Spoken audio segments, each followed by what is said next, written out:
Good evening, everybody. Good evening.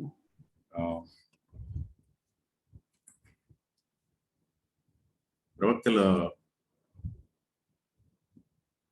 అవగాహన నిమిత్తం అని చెప్పి ఇవాళ మనం మాట్లాడుతున్నాము. రెండు రకాల బాధ్యతలు. యాజకుడు దేవుని దగ్గరికి వెళ్ళి మనుషుల తరఫున మాట్లాడేటువంటి పని. ప్రవక్త దేవుని దగ్గర నుండి ప్రజల కోసం వాక్కుని తీసుకుని వచ్చేటువంటి ఆయన. కొన్ని విషయాల్ని మనం ప్రవక్తలను చదివేటప్పుడు గుర్తుపెట్టుకోవాల్సినటువంటి విషయాలు. అది ఏ సందర్భంలో ప్రవక్త ప్రవచనం అనేటువంటి మాట వినబడినా సరే మనం మాట్లాడుకోవాల్సినటువంటి విషయాలు ఏంటి అని అంటే, పాపులర్ మెసేజెస్ ఉంటాయి, అన్పాపులర్ మెసేజెస్ ఉంటాయి. అంటే ప్రజలు ఇష్టంగా స్వీకరించేవేమో పాపులర్ మెసేజెస్, నచ్చనివి ఏంటి అని అంటే అన్పాపులర్ మెసేజెస్. యూజువల్ గా సందేశాన్ని తెచ్చేటువంటి వ్యక్తికి కూడా ఏం కోరిక కలుగుతుంది అని అంటే, పాపులర్ మెసేజెస్ అయితే కనుక బాగుండు, ప్రజలు వాటిని యాక్సెప్ట్ చేస్తారు. అంటే పాపులర్ మెసేజెస్ అంటే ఏమవ్వాలి? భవిష్యత్ అంతా బాగుండబోతుంది, దేవుడు నిన్ను కరుణతో చూస్తున్నాడు, దేవుడు నీ తరఫున వ్యాజ్యం ఆడుతున్నాడు, దేవుడు నిన్ను బాగుండేలా చేయబోతున్నాడు, లేకపోతే దేవుడు నిన్ను గుర్తు చేసుకున్నాడు, నీకున్నటువంటి సమస్తమైన పరిస్థితుల్లో నుంచి దేవుడు నిన్ను లిఫ్ట్ చేయబోతున్నాడు. ఇలాంటి మాటలు అన్నమాట పాపులర్ మెసేజెస్. రాజు గురించి చెప్పాలి అని అంటే, నువ్వు చేసుకునేటువంటి సంధి ప్రయత్నాలన్నీ కూడా బాగుండబోతుంది, నీకు వ్యతిరేకంగా వచ్చేటువంటి ఏ రాజు ఏ సైన్యం నిలబడదు, నీ సరిహద్దులు విశాలమైపోతాయి, నువ్వు గొప్పోడివి అయిపోతావు. అంటే అవతల వినేటువంటి వ్యక్తి లేదా ఆశపడేటువంటి వ్యక్తి ఎలాంటి పరిస్థితుల్లో బ్రతుకుతున్నా సరే పాపులర్ మెసేజెస్ కావాలి. పాపులర్ మెసేజెస్ ని ఆశపడతారు, ఎదురు చూస్తారు అన్నమాట. ప్రవక్తకు కూడా కన్వీనియంట్. అవతల వాళ్ళకి ఇబ్బంది లేకుండా, నొప్పి కలగకుండా, బాధ లేకుండా చక్కగా కూల్గా వాళ్ళు రిసీవ్ చేసుకునేటువంటి కండిషన్ అయితే కనుక ఎంత బాగుండు. నిజం అది. అన్పాపులర్ అనుకోండి, ఇతను నచ్చడు, ఇతన్ని బయటికి నెడతారు, వద్దులే అని అంటారు, మాట్లాడడానికి అవకాశాలు ఉండవు ఇంకేమి. ఒకవేళ వస్తుంటే అనుమానంగా చూస్తూ ఉంటారు, మళ్ళీ వాళ్ళు కొత్తగా ఏం చెప్పబోతున్నాడు అని అంటారు. కొన్నిసార్లు ప్రవక్త ఒంటరివాడు అయిపోతాడు. ఎందుకని ఒంటరివాడు అవుతాడు అని అంటే, అంతా బాగుంది, బాగుండబోతుంది అని చెప్పేటువంటి గుంపు ఉంటుంది, అలాంటి దానిలో ఇతను ఒక్కడే భిన్నమైనటువంటి వాక్కుని, సందేశాన్ని ప్రకటించాల్సి వస్తుంది, ఒంటరివాడు అయిపోతాడు. ఎంత ఫిజికల్ స్ట్రెస్ లేకపోతే కనుక మెంటల్ స్ట్రెస్, ఇది మనం అర్థం చేసుకోవాలి. సో రాజుగారు ఎలా స్పందిస్తారు, ప్రజలు ఎలా స్పందిస్తారు, చుట్టుపక్కల ఉన్నటువంటి దేశాల గురించి మాట్లాడుతూ ఉంటే వాళ్ళు ఎలా స్పందిస్తారు. మరి కొన్నిసార్లు విడ్డూరంగా నువ్వు ఫలాని వాళ్ళతో సంధి చేసుకుంటున్నావు కానీ అక్కడ పరిస్థితులు బాగుండవు, నువ్వు వేరే వాళ్ళకి లోబడాల్సి వస్తుంది, లొంగిపోవాలి అని చెబితే గనక, అంటే ఐగుప్తు నీకు ఏ విధంగా ఉపయోగపడదు, బబులోను బాగుంటుంది, బబులోను లేవబోతుంది, బబులోను ఐగుప్తుని తొక్కేసేయబోతుంది, నువ్వు బబులోనికి ఎదురు తిరగొద్దు, బబులోనికి లోబడు అని చెబితే ఎలా నచ్చుతుంది? నచ్చదు. అందరూ ఒక రకంగా చెప్తున్నారు, వీడేంటి ఒక రకంగా చెప్తున్నాడు. కానీ చెప్పమంటాడు దేవుడు. ఎంత కష్టమైనటువంటి పనులు ఇవన్నీ కూడా. సో ప్రవచనం అనేటువంటిది ప్రతిసారి పాపులర్ అవ్వాల్సిన అవసరం లేదు, అన్పాపులర్ కూడా అవుతుంది. అన్పాపులర్ అయినటువంటి సందర్భాలు మనం ఇదిగో ఈ ప్రవక్తలందరి మధ్యలోనూ మనం గమనిస్తాం. యెషయా దగ్గర ఉంటుంది, ఇర్మియా దగ్గర, ఎహెజ్కేలు దగ్గర, దానియేలు దగ్గర ఎంత కఠినమైనటువంటి మాటలు ఉంటాయో. మీరేమైనా సరే చెరలోకి వెళ్ళిపోతారు, 70 సంవత్సరాల తర్వాత నేను మిమ్మల్ని దర్శిస్తాను అని అంటే 70 సంవత్సరాలు మేము చెరలో ఉండాలా? సో ఇది కఠినమైనటువంటి పదజాలం అన్నమాట, ఇబ్బందికరమైనటువంటి మాట. నీ ఇంట్లో ఉన్నటువంటి సమస్తాన్ని కూడా రాజు తీసుకుని వెళ్ళిపోతాడు అని అంటే కనుక, సరే ఇంకా చేసేదే ఉందిలే, నా కాలంలో మాత్రం సమాధానం నిలుచుంటే చాలు అని అంటాడు హిజ్కియా. Popular messages, unpopular messages. మరి ప్రాఫిట్ దీనంతటికి ఎలా స్పందించాలి అని అంటే కనుక, స్పందించకపోతే కష్టమైపోతుంది. ఎవరికి స్పందించాలి? He is not there to please people. అది అక్కడ మెయిన్ పాయింట్. ప్రజలని ప్లీజ్ చేయడానికి ఏమి లేడు ఆయన అక్కడ. ఆయన ఎందుకున్నాడు అక్కడ అంటే, ఎవరు అపాయింట్ చేసుకున్నారో, ఎవరికి నోటి బోర్రుగా తను ఏర్పాటు చేసుకోబడ్డాడో వాళ్ళని ప్లీజ్ చేయడానికి కోసం అక్కడ ఉన్నాడు. ఎవరైనా సర్వోన్నతుడైనటువంటి దేవుడు చాలా ఖచ్చితమైనటువంటి మాటలు మాట్లాడతాడు అనమాట. నువ్వు వెళ్ళాలి, నువ్వు మాట్లాడాలి. నేను యెషయాను దాటి ఇర్మియాలోకి వెళ్ళి మొదటి అధ్యాయంలో ఉన్నటువంటి మాటలను చూపిస్తే, ఒకవేళ మీరు నేను దాటేసి వెళ్ళిపోతున్నాను అనుకోవద్దు. ఆ ఇంటెన్సిటీ కోసం అని చెప్పి ఆ మాటలు చదువుతున్నాను నేను. అంటాడు, నిన్ను ఎరిగితిని, మొదటి అధ్యాయం 4-5 వచనాలు అన్నమాట. నిన్ను ఎరిగితిని, ప్రతిష్ఠించితిని, నియమించితిని. అంటే గాడ్ హెస్ హిస్ ప్లాన్స్. అయ్యో ఐఎమ్ యంగ్ ఫెలో, నాకు 9 ఏళ్ళు, నేను చిన్నపిల్లాడిని అని అంటే కనుక ఆ వెంటనే దేవుడు ఏమంటున్నాడు తెలుసా? అంటానికి వీల్లేదు. పంపే వాళ్ళ దగ్గరికి వెళ్ళాలి, ఆజ్ఞాపించిన సంగతులు అన్నీ చెప్పాలి, వాళ్ళకి నువ్వు భయపడద్దు. దేవుడు ఏంటి అని అంటే, God is a realistic God. నీకు భయం వేస్తుంది, భయపడాల్సినటువంటి సందర్భాలు వస్తాయి. నువ్వు చిన్నపిల్లాడివి కావచ్చు, యవనుడివి కావచ్చు, ఏజ్లో చిన్నోడివి కావచ్చు, కానీ ప్రతిష్ఠ చేస్తుంది నేను, నియమిస్తుంది నేను. నా మాట వాళ్ళ దగ్గరికి తీసుకుని వెళ్ళాలి. నువ్వు, వాళ్ళు నా ప్రజలే, వాళ్ళ కోసం అని చెప్పి నేను నిన్ను అపాయింట్ చేస్తాను. వాళ్ళు బాగుండటం నాకు ముఖ్యం, అందుకే నేను నిన్ను పంపిస్తున్నాను. నువ్వు వాళ్ళతో మాట్లాడాల్సిందే, చెప్పమన్నదంతా చెప్పాల్సిందే. కొంచెం ఇబ్బంది అనిపిస్తుంది అనమాట. అయ్యో వాట్ ఈస్ దిస్ అనిపిస్తుంది, బట్ దట్ ఈస్ ట్రూ. ఆయన చెప్తున్నటువంటి మాటలు అనమాట ఇవన్నీ కూడా. ఇంకా ఏమంటాడు అని అంటే, దీని గురించి ఇంకొంచెం తర్వాత ఏమైనా మాట్లాడతానేమో కానీ, 9వ వచనంలో యెహోవా చేయి చాపి నా నోరు ముట్టి, చూసారు అసలు ఎంత ఎట్లాంటి దేవుడు చూడండి. భవిష్యత్తు బాగుండదు నాకు తెలుసు ఆ విషయం అని చెప్పి చేయి చాపాడంట, నోరు ముట్టాడంట. అక్కడ కూడా అంతేగా, యెషయా గ్రంథం 6వ అధ్యాయంలో కూడా అంతేగా. ప్రవక్తను ఏం చేశాడు ఆయన? చేయి చాపి నిప్పు కారుతోటి ఆయన పెదవుల్ని తాకి క్లెన్సింగ్ అనేటువంటిది జరిగింది అక్కడ. అపాయింట్ చేస్తున్నాడు, సెండ్ చేస్తాడు, అంటే పంపిస్తున్నాడు. ఎలాంటి కండిషన్లో నువ్వు వెళ్ళాలో అని అంటున్నాడు. సో ఇది కొంచెం ఇబ్బంది అనమాట. పాపులర్ మెసేజ్, అన్పాపులర్ మెసేజ్ పర్లేదు. పాపులర్ మెసేజ్ ప్రకటించడానికి ఏ విధమైనటువంటి ఇబ్బందులు ఉండవు, అందరూ కూడా గొప్పగా చూస్తారు. మీరు గమనిస్తే కనుక యోనా దగ్గరికి వచ్చిన తర్వాత కూడా అదే సమస్య. యోనా వెనక్కి తిరిగి పారిపోవడానికి కారణం ఏంటి అని అంటే, ఒకప్పుడేమో పాపులర్ మెసేజ్ ఇచ్చాడు నోటికి, ఇప్పుడేమో అకస్మాత్తుగా అన్పాపులర్ మెసేజ్ ఇవ్వమంటున్నాడు.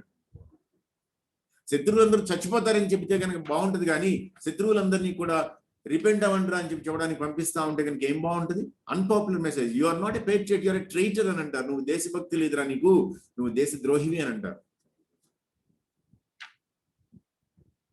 మరి విల్లింగ్నెస్, ఇష్టం ఏ స్థాయిలో ఉండాలి? Over a period of time ఉండాలి. 40 ఏళ్ళు ప్రవచనం, 47 ఏళ్ళు ప్రవచనాలు, ఈలోపు ఎన్ని గందరగోళాలు. సో మనకిది అర్థం కావాల్సినటువంటి విషయం. ప్రవక్తలతో పాటు ఇంకెవరు ఉంటారంటే తప్పుడు ప్రవక్తలు ఉంటారు, అబద్ధ బోధకులు, అబద్ధ ప్రవక్తలు ఉంటారు అన్నమాట. వాళ్ళు ఏమంటారంటే అంతా బాగుంటుంది అని అంటారు. It's going to be good, don't worry అని అంటారు. అంటే అందరూ హ్యాపీగా ఉంటారు. అలాంటి దానిలోకి వచ్చి ఒక నెగటివ్ ప్రొనౌన్సియేషన్, వ్యతిరేకమైనటువంటి ప్రకటన ఒకటి చేయాల్సి వస్తుంది. సో ఒక ఆయన ఏమన్నాడంటే, unpopular messages demand uncommon willingness on the part of the profit అని అన్నాడు అనమాట. అంటే ప్రజలకి నచ్చని మెసేజ్ ని ప్రకటించాలి అని అంటే ప్రవక్తకి అసాధారణమైనటువంటి ఇష్టం ఉండాలంట దేవుని పట్ల. ఇది ఓల్డ్ టెస్టిమెంట్ ప్రాఫిట్స్ కి సంబంధించినటువంటి విషయం అని అనుకునేరు మీరు. నేను కావాలి అని చెప్పి ఇక్కడే మాట్లాడుతున్నాను. దేవుని వాక్యాన్ని ప్రకటించేటప్పుడు, ఎక్స్పాజిటర్స్ గా ప్రకటించేటప్పుడు, సొంతయి ప్రకటించడానికి అవకాశం లేదని గుర్తుపెట్టుకుని ప్రకటించేటప్పుడు వినే వాళ్ళకి అన్నిసార్లు నచ్చాల్సినటువంటి పరిస్థితులు, నచ్చే పరిస్థితులు ఉండవు. పరిస్థితులు ఎదురు తిరుగుతాయి. మీ వంక అనుమానంగా చూస్తారు, మీ వంక కోరగా చూస్తారు. మీకు మరోసారి బోధించే అవకాశం ఇద్దామా వద్దా అని ఆలోచనలో పడతారు. ఏమైపోయింది తనకి అనుకుంటారు.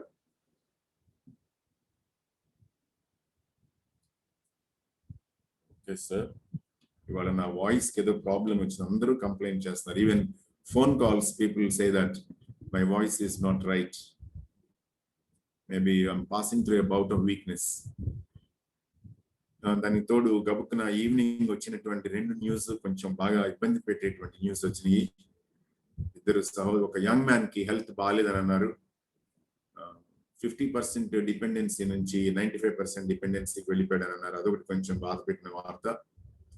సంథింగ్ హాట్ గిన్నార్ గానే అన్నారు. తర్వాత ఇంకొక సహోదరుడు కూడా ఒక 4 days నుంచి హెల్త్ బాగాలేదని ప్రార్థన చేయమన్నారు. కొంచెం ఇబ్బందిగా ఉంది మనసు మీద. ప్లస్ ఎందుకనో మొత్తానికి వాళ్ళ 2-3 కంప్లైంట్ చేశారు, మీ వాయిస్ లోగా ఉంది, బాగాలేదని చెప్పి. I will try my best. So ఏంటి అని అంటే, ఫాల్స్ ప్రాఫిట్స్ ఏమో ఫాల్స్ హోప్ చూపిస్తారు, ఫాల్స్ సెక్యూరిటీ చూపిస్తారు. అంటే పీపుల్ డిసింటిగ్రేషన్ కి కారణం అవుతారు, డిసొబీడియన్స్ కి కారణం అవుతారు, ఇండిసిప్లిన్ కి కారణం అవుతారు. కానీ మీరు అవటానికి వీల్లేదు. మీరు చెప్పేది, మీరు ప్రకటించేది వాక్యానుసారంగా ఉందా లేదా, అంటే ప్రత్యక్షతకి అనుగుణంగా ఉందా లేదా, అంతవరకే. So you may be a popular Bible teacher. Popular అని అంటే కనుక నేను టీవీ స్పీకర్ అట్లా ఇట్లా అని కాదు నేను అంటుంది. ప్రజలకి నచ్చే విధంగా ప్రకటించేటువంటి వాక్యోపదేశకులు కాకపోవచ్చు. ప్రజలకి నచ్చాల్సిన అవసరం లేదు. దేవుడు మీరు మాట్లాడినటువంటి మాటలు విని వెల్ డన్ అంటున్నారా, అంటం లేదా, అంతవరకే కావాల్సింది.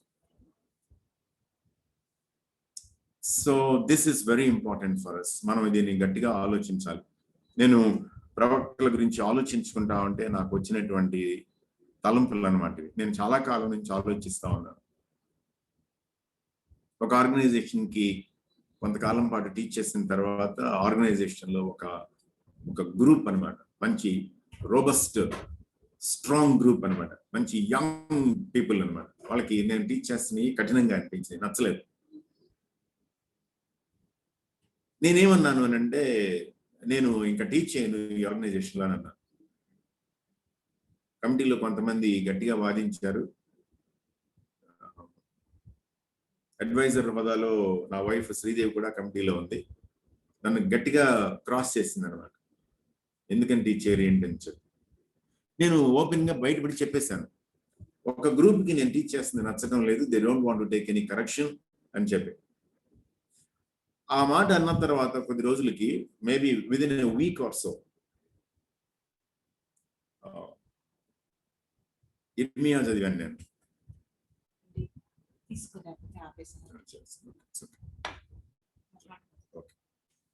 సో ఇర్మియా ఎంత ఘోరమైనటువంటి దుస్థితి అసలు. బొండలో వేసి బిగించారు, వాగులో పడేశారు, తీసుకుని వెళ్ళి భోజనం లేకుండా చేసి పడేశారు. దాక్కోమని చెప్పిన వాళ్ళే రాజు వెతికి చంపేయడానికి ట్రై చేశారు. రాసింది మొత్తం తగలబెట్టేశారు, page after page. Top level leadership. రాజు దేవుడు ఏమన్నాడంటే, కమాన్ గో అగైన్ అని అన్నాడు. వెళ్ళి అన్నాడు మళ్ళీ దేవుడు. అంటే అర్థం ఏంటి, నాకు దేవుడు మాట్లాడుతున్నాడు అనమాట. అంటే ప్రజలకు నచ్చితేనే మాట్లాడతావా నువ్వు అని చెప్పి, ప్రజలు కరెక్షన్ తీసుకుంటేనే మాట్లాడతావా నువ్వు, లేకపోతే మాట్లాడవా అని చెప్పి. I had to close my mouth. నిజంగా నోరు మూసుకోవాల్సి వచ్చింది అనమాట. నేను దేవుడికి సారీ చెప్పాను. నేను ఆ ఆర్గనైజేషన్ లో ఈ విషయం ఓపెన్ గా చెప్పాను. దేవుడు నన్ను ఇలా క్వశ్చన్ చేసిన తర్వాత నేను మళ్ళీ టీచ్ చేస్తున్నాను అని చెప్పి. సో మీరు ఎక్స్పాజిటర్స్ గా ప్రిపేర్ అవుతున్నటువంటి ఈ కాలం అంతట్లోనూ ఒక్కటే మీ మనసులో ఏముండాలి అని అంటే, మీరు చనిపోయే వరకు అనమాట, అంతే. ఈ భూమి మీద మీ పని సంపూర్ణం చేసి బయటకు వెళ్లే వరకు ఒకటే కోరిక ఉండాలి అని అంటే, వాక్యానికి మాత్రమే విశ్వాసపాత్రంగా ఉంటాను నేను, వాక్యాన్ని మాత్రమే ప్రకటిస్తాను, పరిశుద్ధాత్మ దేవుడు ఏది నాకు అప్పగిస్తే అదే చెప్తాను, నా పర్సనల్ ఎజెండా ఉండదు, నా పర్సనల్ పర్సనల్ పెట్ థియరీస్ చెప్పను నేను. అది మనం దేవుని దగ్గర ప్రమాణం చేసుకోవాల్సినటువంటి విషయం, కాన్స్టెంట్ గా చెక్ చేసుకోవాల్సినటువంటి విషయం. ఇది మన వాక్యోపదేశంలో పెరిగే కొంది మనకు వచ్చేటువంటి డేంజర్. Okay fine. నేను మధ్యలో ఇంకా కొన్ని థింగ్స్ ఏమైనా వస్తే గనక నేను మళ్ళీ వాటిని యాడ్ చేయడానికి అని చెప్పి ప్రయత్నిస్తాను. పెద్ద ప్రవక్తలు చిన్న ప్రవక్తలు అనే పేర్లతోటి మాట్లాడినటువంటి పుస్తకాలు అన్నమాట. పెద్ద ప్రవక్తలు చిన్న ప్రవక్తలు ఏం కాదు, పొడుగు పుస్తకాలు, పొట్టు పుస్తకాలు, లేకపోతే కొంచెం ఎక్కువ చాప్టర్స్ ఉన్న పుస్తకాలు, అంటే కాంటెంట్ ఎక్కువ ఉన్నటువంటి పుస్తకాలు, కాంటెంట్ తక్కువ ఉన్న పుస్తకాలు అన్నమాట. 66 అధ్యాయాలు ఉన్న పుస్తకాలు, 1 అధ్యాయం ఉన్నటువంటి పుస్తకాలు, 3 అధ్యాయాలు ఉన్న పుస్తకాలు, మహా అయితే 14 అధ్యాయాలు ఉన్న పుస్తకాలు, అంతే అయిపోయింది. ఇంటెన్సిటీలో ఏమైనా తేడా వస్తుందా? రాదు. ప్రాధాన్యత విషయంలో ఏమైనా తేడా వస్తుందా? రాదుగాక రాదు. రాదు, అంతే, ఖచ్చితం అన్నమాట. దీనిలో డౌట్ లేదు. చెరలోకి వెళ్ళబోయే ముందు కాలం, చెరలో ఉన్న కాలం, చెర నుండి వెనక్కి వచ్చిన తర్వాత టెంపుల్ బిల్డ్ అయ్యే వరకు ఉన్నటువంటి కాలం, ఇది మనకు అర్థం కావాల్సింది. ఇంతేనమాట ఈ 3 సీజన్స్. చెరలోకి వెళ్ళబోయే ముందు కాలం, చెరలోకి వెళ్ళిన తర్వాత కాలం, చెరలో కాలం అనమాట, చెర. మూడవది ఏంటంటే ఆఫ్టర్ ద రిటర్న్, వెనక్కొచ్చి మందిరాన్ని నిర్మించడం మొదలుపెట్టిన తర్వాత ఆ మందిర నిర్మాణం పూర్తయ్యే వరకు, అంతే. సో పెద్ద ప్రవక్తలు చిన్న ప్రవక్తలు అని చెప్పి మనమేమి వాళ్ళని ప్రత్యేకపరిచి వాళ్ళని తక్కువ చేయం. మనం ఒకటే లెంగ్త్ గురించి మాత్రమే మనం మాట్లాడుతున్నాం అన్నమాట. మనం ఈ పూట సాధ్యం అయితే నా కోరిక ఏంటి అని అంటే యెషయా మాట్లాడాలి, ఇర్మియా మాట్లాడాలి. ఇర్మియాకి ఆనుకునే విలాప వాక్యాలు ఉంటుంది, అందులో ఆయనలోనే కలిసిపోతుంది. ఎహెజ్కేలు మాట్లాడాలి, దాని తర్వాత దానియేలు మాట్లాడాలి. సో ఇవి మాట్లాడిన తర్వాత మనం రేపు అంటే మండే క్లాస్ లో మైనర్ ప్రాఫిట్స్ గా చెప్పుకున్నటువంటి 12 మంది గురించి ఆలోచిద్దాం. సో యెషయా గ్రంథంలో మీకు ఒక ఫైన్ డిఫరెన్స్ ఒకటి చూపిస్తాను నేను. 40వ అధ్యాయంలోకి వెళితే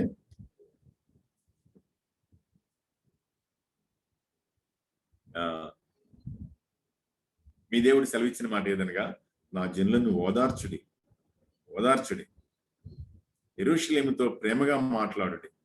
ఆమె యుద్ధకాలము సమాప్తమయ్యను, ఆమె దోషులను తీర్చబడెను. యెహోవా చేతి వలన ఆమె తన సమస్త పాపముల నిమిత్తము 2 పొందెను అని సమాచారము ఆమెకు ప్రకటించుడి. అంటే ఎక్కడన్నా ఉంటదేమో ప్రపంచంలో, నాకైతే తెలియదు.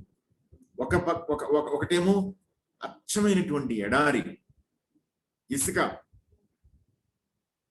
ఏ విధంగానూ చెట్టు చేమ కనీసం గడ్డి పరక కూడా మొలవనటువంటి ఇసుక, ఎడారే. ఆనుకుని, వెంటనే ఆనుకుని పచ్చటి పంట పొలాలు, అద్భుతమైనటువంటి చెట్లు, వనాలు ఉంటా సాధ్యమవుతుందా? యెషయా గ్రంథం అలాంటిది అనమాట. ఇక్కడ ఉన్నాడు చూడండి, ఆమె యుద్ధకాలం సమాప్తమయ్యను.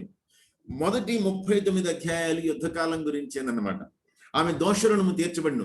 ఆ దోషరుణం గురించే మొదటి 39 అధ్యాయాలు నాన్ స్టాప్ గానమాట. అదే మొదలుపెట్టి ఎట్లా ఉంటుంది అని అంటే ఏమీ క్రొత్తగా మనం అనుకోవాల్సిన పని లేదు. మొదటి అధ్యాయంలో చూసారు ఏమంటాడు? ఎద్దు తన కాముందు నెరుగును, గాడిద సొంతమాని దొడ్డి తెలుసుకొనును, ఇశ్రాయేలుకు తెలివి లేదు, నా జనులు యోచింపరు. ఎట్లాంటి మాటలు చూసారు ఇవన్నీ కూడా అసలు. తర్వాత నేను పిల్లల్ని పెంచి గొప్పవారినిగా చేసి తిని వారు నా మీద తిరగబడి ఉన్నారు. అంటే హ్యూమన్ వికెడ్నెస్ అని నేను జనరల్ టర్మ్ మాట్లాడుతున్నాను, కానీ ప్రభువు ఎవరి గురించి మాట్లాడాడంటే తన ప్రజల గురించి మాట్లాడు, ఇశ్రాయేల్ గురించి, యోధా గురించి మాట్లాడు. మీరే మీ బతికిది అని అంటాడు అనమాట. మొదటి 39 అధ్యాయాలు అవే. 27 అధ్యాయాలు తర్వాత మనం గమనించినట్లయితే అద్భుతమైనటువంటి కంఫర్ట్ అనమాట, ఆదరణ, ఓదార్పు, సర్వోన్నతిని విజిటేషన్.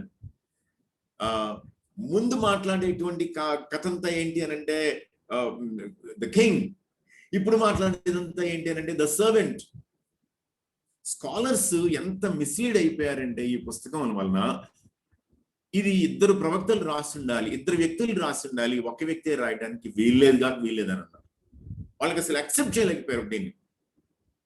అఫ్ కోర్స్ మనం చూసినట్లయితే కనుక దానియేల్ని వాళ్ళు అట్లానే అన్నారు, మిగిలినటువంటి జెరెమయాని కూడా అట్లానే అన్నారు. ఎందుకోసం అంటే ఎప్పుడో కొన్ని ఒక 100-150 సంవత్సరాల తర్వాత జరిగినటువంటి సంఘటనల్ని వీళ్ళు ఇవాళ చూడగలిగారు. ఈయన మరీ ఘోరం అనమాట. 800 సంవత్సరాల క్రితం, 600 సంవత్సరాల క్రితం ముందు రాబోతున్నటువంటి సేవకుణ్ణి చూడగలిగాడు అనమాట. సో విచిత్రమంగా అనిపిస్తుంది అనమాట. ముందంతానేమో తీర్పు తీర్పు తీర్పు, ఇప్పుడు వచ్చేటప్పటికేమో ఆదరణ ఓదార్పు. ఎలా సాధ్యమేది? మీరు గమనించినట్లయితే విచిత్రంగా అక్కడేమో కింగ్ ఉన్నాడు, ఇక్కడేమో సర్వెంట్ ఉన్నాడు. అంటే దీన్ని ప్రజలు ఏం చేశారు అని అంటే అర్థం చేసుకోలేకపోయారు. ఎలా అర్థం చేసుకోలేకపోయారు అని అంటే కింగ్ అయితే కింగే అవ్వాలి, సర్వెంట్ అయితే సర్వెంట్ అవ్వాలి, కానీ రెండు కలిసి సర్వెంట్ కింగ్ అవ్వచ్చు అన్నది ఊహించలేకపోయారు, ఆలోచించలేకపోయారు.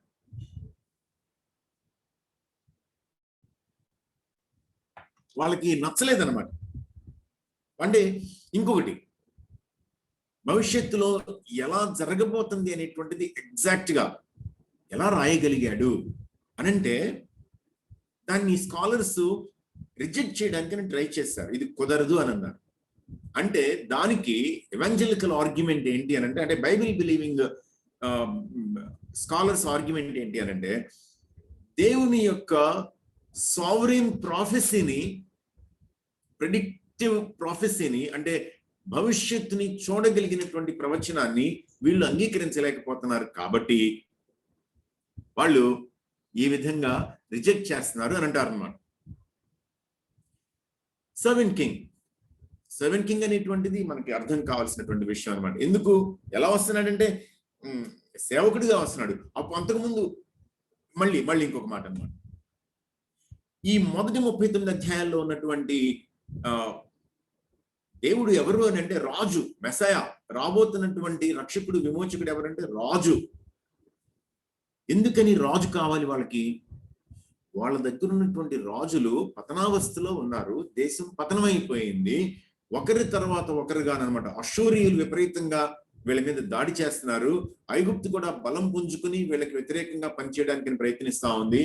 ఎప్పుడో బబులోను రైజ్ అవుతుందేమో అనేటువంటి అనుమానం అనమాట. కానీ రైట్ నౌ ఎవరు అని అంటే అసీరియన్స్, అషూరు రాజులు బలం పుంజుకుని ఉన్నారనమాట, వీళ్ళని చిత్తగొట్టడానికి ఉన్నారనమాట. సో వీళ్ళకి కావాల్సింది ఏంటి అని అంటే they look back to the Davidic empire, దావీదు వైభవం, దావీదు సామ్రాజ్యం, ఆ మిలిటరీ పవర్ ని గుర్తు చేసుకుంటున్నారు. దావీదు సింహాసనం మీద కూర్చుండేటువంటి వాడు అంతకంటే ఘనమైనటువంటి వాడై ఉండాలి, ఆ రాజు కావాలి. సో కాంట్రాస్ట్ ఏంటి అని అంటే మొదటి 39 అధ్యాయాల్లోనూ మెస్సయా ఎవరు అని అంటే మిలిటరీ గ్లోరీని, మిలిటరీ అథారిటీని, పవర్ ని రెస్టోర్ చేసేటువంటి రాజు అనమాట. అకస్మాత్తుగా 40వ అధ్యాయం నుంచి చూసుకుంటే వెళితే ఎవరు వస్తున్నారంటే సేవకుడు అనమాట. అక్రమకారుల మధ్యలో బంధించబడతాడు, చనిపోతాడు. అబ్బో ఏంటిది సేవకుడు, ఏం మాటలు! చాలా చిత్రంగా అనిపిస్తుంది. సో ఇక్కడ వచ్చేటువంటి రాజు ఎవరు అని అంటే ఈయన రాజే, కానీ రాజు ఏ రూపంలో వస్తాడు అని అంటే సేవకుడు రూపంలో వస్తాడు. దాన్ని మింగడానికి వాళ్ళకి కష్టమైపోయింది అన్నమాట. మింగుడు పడలేదు, వాళ్ళకి ఇబ్బంది అయిపోయింది. కానీ యెషయా ఎవరిని చూపిస్తున్నాడు అని అంటే మీరేమో రాచరికాన్ని నిలబెట్టి గొప్ప చేసేటువంటి రాజు కోసం చూస్తున్నారు, దేవుడు దేని గురించి మాట్లాడుతున్నాడు అని అంటే మీ స్పిరిచువల్ ఐడెంటిటీని రెస్టోర్ చేసేటువంటి విమోచకుడిని చూపిస్తున్నాడు, మీకు అది అర్థం కావాలి అని చెప్పాడు అనమాట. అది వాళ్ళకి కొంచెం కష్టం అనిపించింది, ఇబ్బంది అనిపించింది అనమాట. యెషయాకి భార్య కూడా ప్రవక్త్రియే, 2 కుమారులు. మనం కొంచెం చెప్పాలి అని అంటే యెషయాకి ఒక 2వ కుమారుడిని పేరు పెట్టమన్నప్పుడు దేవుడే పేరు కూడా సూచించాడు. ఆ పేరు సూచించడం కూడా మీనింగ్ఫుల్ అనమాట. మీరు గమనించినట్లయితే అది యెషయా కావచ్చు, లేకపోతే ఇర్మియా కావచ్చు, లేకపోతే యెహెజ్కేల్ కావచ్చు, వీళ్ళ జీవితాలు, హోషేయ కావచ్చు, వీళ్ళ జీవితాలను మీరు గమనించినట్లయితే object lessons for the people. అంటే వాళ్ళు నోటి మాటతో చెప్పేటువంటి మాటలే కాకుండా, నోటితో చెప్పే మాటలే కాకుండా వాళ్ళ ఎవ్రీడే లైఫ్, వాళ్ళ ఫ్యామిలీ లైఫ్ కూడా చివరికి చుట్టూ ఉన్నటువంటి ప్రజలకి ఒక పాఠం. Hope you will take this to your heart. అంటే దేవుడు ప్రవక్తని తన మాటలు మాట్లాడేటువంటి నోటిబోరగా మాత్రమే కాకుండా తన జీవితం సహితం పాఠంగాను ప్రవచనంగాను ఉపయోగపడేలా వాడుకుంటాడు. దాన్ని మీరు ఎలా తీసుకున్నా సరే. సో మీరు దీన్ని పెద్దలు ఏమంటారు అని అంటే మినియేచర్ బైబిల్ అని అంటారు అనమాట. 66 అధ్యాయాలు, మొదటి 39 అధ్యాయాలు ఓల్డ్ టెస్టిమెంట్ లాగా, చివరి 27 అధ్యాయాలు న్యూ టెస్టిమెంట్ లాగా. ఎందుకు వస్తుందంటే మొదటి 39 అధ్యాయాల్లో అచ్చంగా రాచరిక వ్యవస్థ లేకపోతే రాజు రాబోతున్నాడు అనేటువంటి దృక్పథంతో చెరలోకి వెళ్ళటం, చెర నుండి తిరిగి రావటం, వాళ్ళు ఆ చెరని యాక్సెప్ట్ చేయగలగటం లేకపోతే చేయలేకపోవటం, వాళ్ళ గ్లోరీ అంతా కూడా కోల్పోవటం, వాళ్ళు పైకి లేవలేకపోవటం, అది మాట్లాడితే అకస్మాత్తుగా గ్యాప్ అనమాట. సడన్ చేంజ్ తోటి రాబోతున్నటువంటి మెస్సియా ఎలా ఉండబోతున్నాడు, అసలు ఆ మెస్సియా ఎందుకు రాబోతున్నాడు అనేటువంటిది కొత్త నిబంధన ఆరంభం లాగానమాట. మీరు గమనించినట్లయితే మలాకీ దగ్గర నుంచి మత్తయి దగ్గరికి వచ్చేటప్పటికి సడన్ టర్న్ ఆఫ్ ఈవెంట్స్ అనమాట. ఏ విధమైనటువంటి ఇంకా ఆ మాటలు ఈ మాటలు లేకుండా డైరెక్ట్ గా విమోచకుడు ఇమాన్యుయల్ రాబోతున్నాడు అనేటువంటి మాటలు, tracing the roots to Adam. So ఇది మనం ఆలోచించాలి. తర్వాత ఇంకొక విషయం ఏంటి అని అంటే యెషయా మంచి కనెక్షన్స్ ఉన్నటువంటి వాడు అనమాట. ఎందుకు కనెక్షన్స్ ఉన్నటువంటి వాడు అని అంటే డైరెక్ట్ గా రాజు గారితో వెళ్ళి నిలబడి మాట్లాడగలిగిన వాడు. రాజు గారు విన్నారా వినలేదా అంటే కనుక కొంతవరకు విన్నారు, కొంతవరకు వినలేదు, బట్ స్టిల్ ధైర్యంగా మాట్లాడగలిగినటువంటి వాడు. అంతేకాకుండా ఇంకొకటి ఏంటంటే మంచి లర్నెడ్ మ్యాన్ అనమాట. అద్భుతమైనటువంటి భాష ఉపయోగించి రాయగలిగినటువంటి వాడు.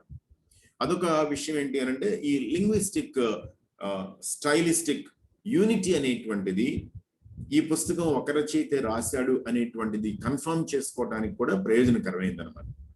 ఆయన ఉపయోగించినటువంటి భాష 2 భాగాల్లోనూ 39 అధ్యాయాలు 27 అధ్యాయాలు రెండింటిలోనూ కూడా హై ఫ్లోన్ లాంగ్వేజ్ ని వాడాడు అనమాట. ఎడ్యుకేటెడ్ మ్యాన్ ఎలా ఎక్స్ప్రెస్ చేస్తాడో ఆ విధంగా చేశాడు అనమాట. తర్వాత ఇంకొకటి ఏంటి అని అంటే ఎంత కఠినమైనటువంటి ప్రవచనం చెప్పమన్నా సరే ఏమీ మొహమాట పడకుండా ఇబ్బంది పడకుండా డైరెక్ట్ గా ప్రకటన చేశాడు అనమాట. ఖచ్చితంగా చెప్పేసాడు. తర్వాత పాపులర్ మెసేజ్ ని చెప్పడం ఎంత తేలిగ్గా చేయగలిగాడు, అన్పాపులర్ మెసేజ్ ని కూడా అంతే ఈజీగా చేయగలిగాడు అనమాట.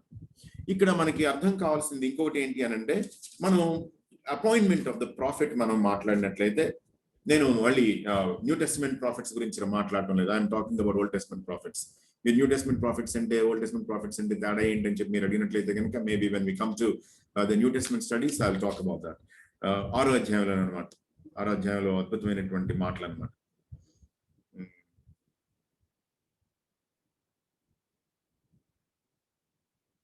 రాజైన ఉజ్జియా మృతి చెందిన సంవత్సరంలో అత్యున్నతమైన సింహాసనం ముందు ప్రభు ఆసీనుడై ఉన్నాడు. దేవుడు ఏం చేస్తాడు అని అంటే దేవుడు ఈ విధంగా రివీల్ చేస్తాడు తన ప్రవర్తికి, తనకు తెలియచేస్తాడు అనమాట. మరి అది ఎంత ఇప్పుడు నాకున్నటువంటి ఒక డౌట్ ఏంటి అని అంటే ప్రవక్తలు తన సేవకులైన తన ప్రవక్తలకు చెప్పకుండా ఆయన ఏమైనా చేస్తాడా అని అంటాడు అనమాట ఆమోస్లో. బాగుంది, కరెక్టే. కానీ వీళ్ళకి వాళ్ళు చెప్పింది యావత్తు అర్థమైంది అంటే కనుక అర్థం కాలేదు. ఎందుకని అర్థం కాలేదని అనుకోవాలి? పేతురు ఏమంటాడు? ప్రవక్తలు వీటిని పరిశీలించడానికి ప్రయత్నించారు, తొంగి చూడడానికి, అర్థం చేసుకోవడానికి, విశ్లేషించడానికి, విచారించడానికి ప్రయత్నించారు అంటాడు. సో ఎంతవరకు వాళ్ళకి ఆ పొటెన్సీ ఆఫ్ ద మెసేజ్ అంటే వాళ్ళు ప్రకటిస్తున్నటువంటి ప్రవచనం యొక్క బలం, శక్తి, తర్వాత ఇట్స్ ప్రెగ్నెంట్ విత్ మీనింగ్ అని అంటే వాట్ ఈస్ ద మీనింగ్ వాళ్ళకి సంపూర్ణంగా అర్థమై ఉండకపోవచ్చు. కానీ ప్రభు ఏం చేస్తాడు అని అంటే వాళ్ళ ముందున్నటువంటి పని నిమిత్తం మాత్రం వాళ్ళని సంధిస్తాడన్నమాట. ఎందుకని? 6వ వచనంలో అయ్యో నేను అపవిత్రమైన పెదవులు గలవాడను, అపవిత్రమైన పెదవులు గల జనుల మధ్య నివసించేవాడను, నేను నశించితిని, రాజును సైన్యములకు అధిపతి యెహోవా నేను కన్నులారా చూచితిని. ఎందుకోసం ఈ స్ట్రెస్ డెవలప్ అయిపోయింది ఆయనలో? ఈ టెర్రర్ ఎందుకు డెవలప్ అయింది? భయం, భీతి ఎందుకు డెవలప్ అయింది అని అంటే ఆయన చుట్టూ ఎగురుతున్నటువంటి ఈ సరూపులు వాళ్ళు ఏమంటున్నారంటే, లేకపోతే కెరూబులు వాళ్ళు ఏమంటున్నారు అని అంటే యెహోవా పరిశుద్ధుడు, పరిశుద్ధుడు, పరిశుద్ధుడు. ఆయన పరిశుద్ధతని వాళ్ళు వర్ణిస్తూ పాడుతూ ఉంటే ఎదురుగా నిలబడినటువంటి ప్రవక్తకి తాను ఎంత అపరిశుద్ధుడో, అపవిత్రుడో, పతనమైపోయినటువంటి వాడో, పాపో, అపరాధో, దోష అర్థమైపోతుంది. ఆ కాంట్రాస్ట్ తెలుస్తుంది అనమాట. అయితే ఆ శరాపులలో ఉన్నప్పుడు తాను బలిపీఠం మీద నుండి కారుతో తీసిన నిప్పుని చేత పట్టుకుని నా ఎదుకు ఎగిరి వచ్చి నా నోటికి దాన్ని తగిలించి, ఇది నీ పెదవులకు తగిలిన కనుక నీ పాపమునకు ప్రాయశ్చిత్తమైన నీ దోషం తొలగిపోయింది అన్నాడు. దేవుడు మనిషిని, అంటే తను ప్రవక్తగా పంపబోయేటువంటి వ్యక్తిని ప్రిపేర్ చేయటం ఎవరి విషయంలోనైనా జరిగిందనంటే మనం చూసుకుంటూ వెళ్ళినట్లయితే కనుక మనకి ప్రవక్తల జీవితాల్లోకి దేవుడు ఏ విధంగా జోక్యం చేసుకున్నాడు, ఎందుకు వాళ్ళ జీవితాల్లో జోక్యం చేసుకున్నాడంటే ఆయన తన ప్రజల జీవితాలకి జోక్యం చేసుకోవడానికి ఇష్టపడుతున్నాడు అన్న సెన్స్ అన్నమాట.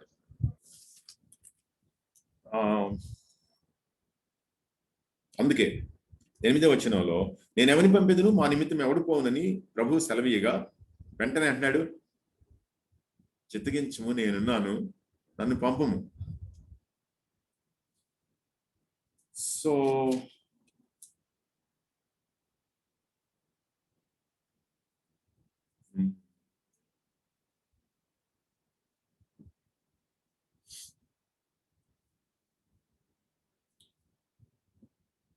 ఇంకా ఏమి మాట్లాడాలన్నది ఆలోచిస్తున్నాను నేను.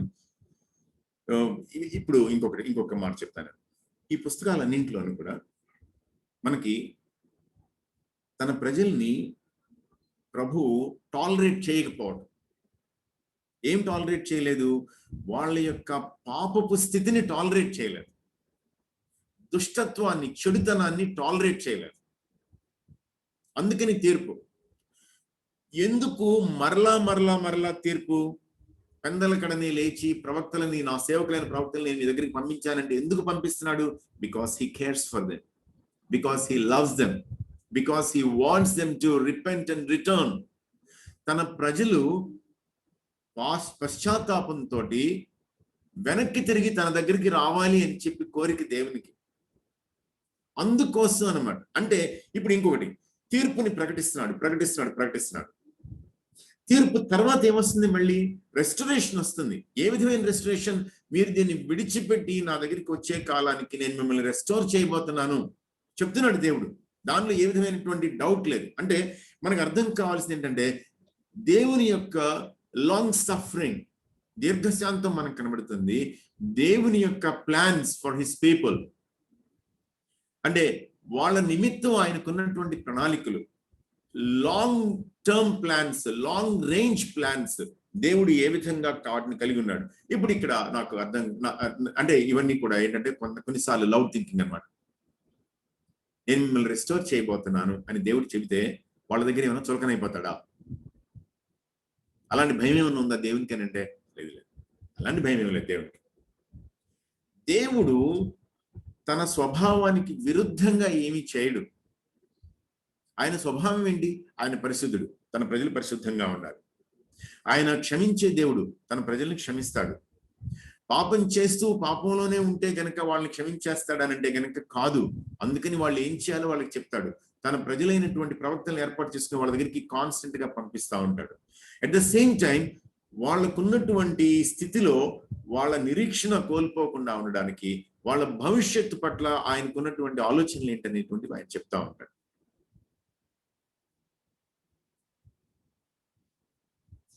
ఓకే, నేను ముందుకెళ్తున్నాను, ఇర్మియాలోకి వెళ్తున్నాను. నేను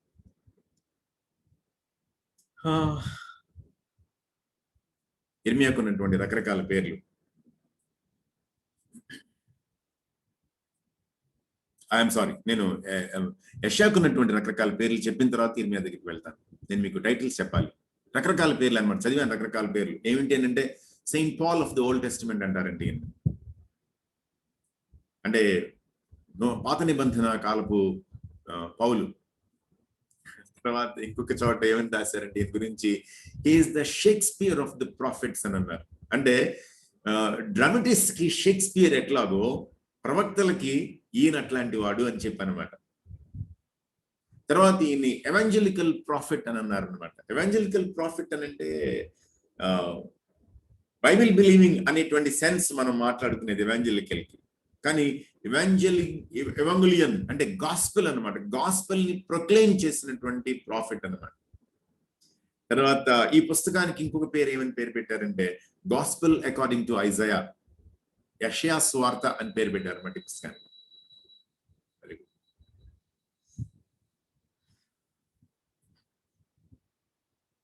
చిన్న పిల్లాడు అనమాట ఇర్మియా. అయ్యో ప్రభు యెహోవా, చిత్తగించుము, నేను బాలుడనే, మాట్లాడుటకు నాకు శక్తి చాలదు అన్నాడు.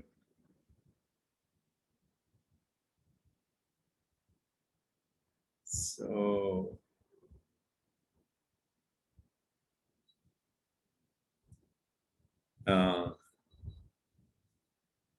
నాకు ఈ టెక్స్ట్ అనమాట 4వ వచనం నుంచి 10వ వచనం వరకు ఉన్న టెక్స్ట్ నాకు చాలా ఇంపార్టెంట్ టెక్స్ట్ గా నేను తీసుకుంటాను. ఇంకొక 2 టెక్స్ట్ గురించి మాట్లాడతాను మధ్యలో. మీకు నేను ఇమేజెస్ గురించి ఒక దాని గురించి మాట్లాడతాను. గర్భములో నేను నిన్ను రూపింపక మునిపే నేను ఎరిగితిని, గర్భము నుండి బయలుపడక మునిపే ప్రతిష్ఠించితిని, జనములకు ప్రవక్తగా నేను నియమించితిని. ఎంత ఇంపోజింగ్ టర్మ్స్ అన్నమాట ఇవన్నీ కూడా. దేవుడు వ్యక్తిగా ప్రవక్తని సంధించటం. అతని వయసు ఏదైనా సరే కావచ్చు, దేవుడికి తెలియదు అతను చిన్నపిల్లాడని చెప్పి, వయసులో చిన్నాడని చెప్పి, మాట్లాడడానికి కుదురుతుందో కుదరదు అని చెప్పి తెలియదంటే తెలుసు. బట్ స్టిల్ ఏమంటున్నాడు అని అంటే, ఇది ఇవాల్టి విషయం కాదు ఇర్మియా అని అంటున్నాడు అనమాట దేవుడు. ఇది ఇవాల్టి విషయం కాదు. ఎప్పటి విషయం ఇది?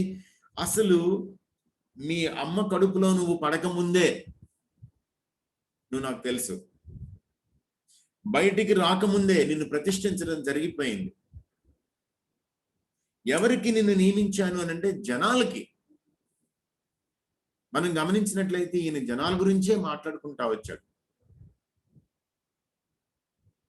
తర్వాత నేను ఒకటి, don't consider your age.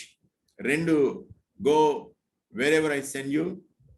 3, proclaim what ever I give you అని ఏమంటాడంటే, వారికి భయపడకము, నిన్ను విడిపించుటకు నేను నీకు తోడై ఉన్నాను. మళ్ళీ ఇమ్మానుయేల్ దేవుడు తన ప్రవక్తని పంపించి ప్రవక్తను అలా జనాల మధ్యలో వదిలేస్తాడంటే నీకు వదిలేడు. మరి బొండలో వేశారుగా, ఎక్కడున్నాడు దేవుడు అంటే? బొండలో వేసినప్పుడు పక్కనే నిలబడి చూస్తున్నాడు.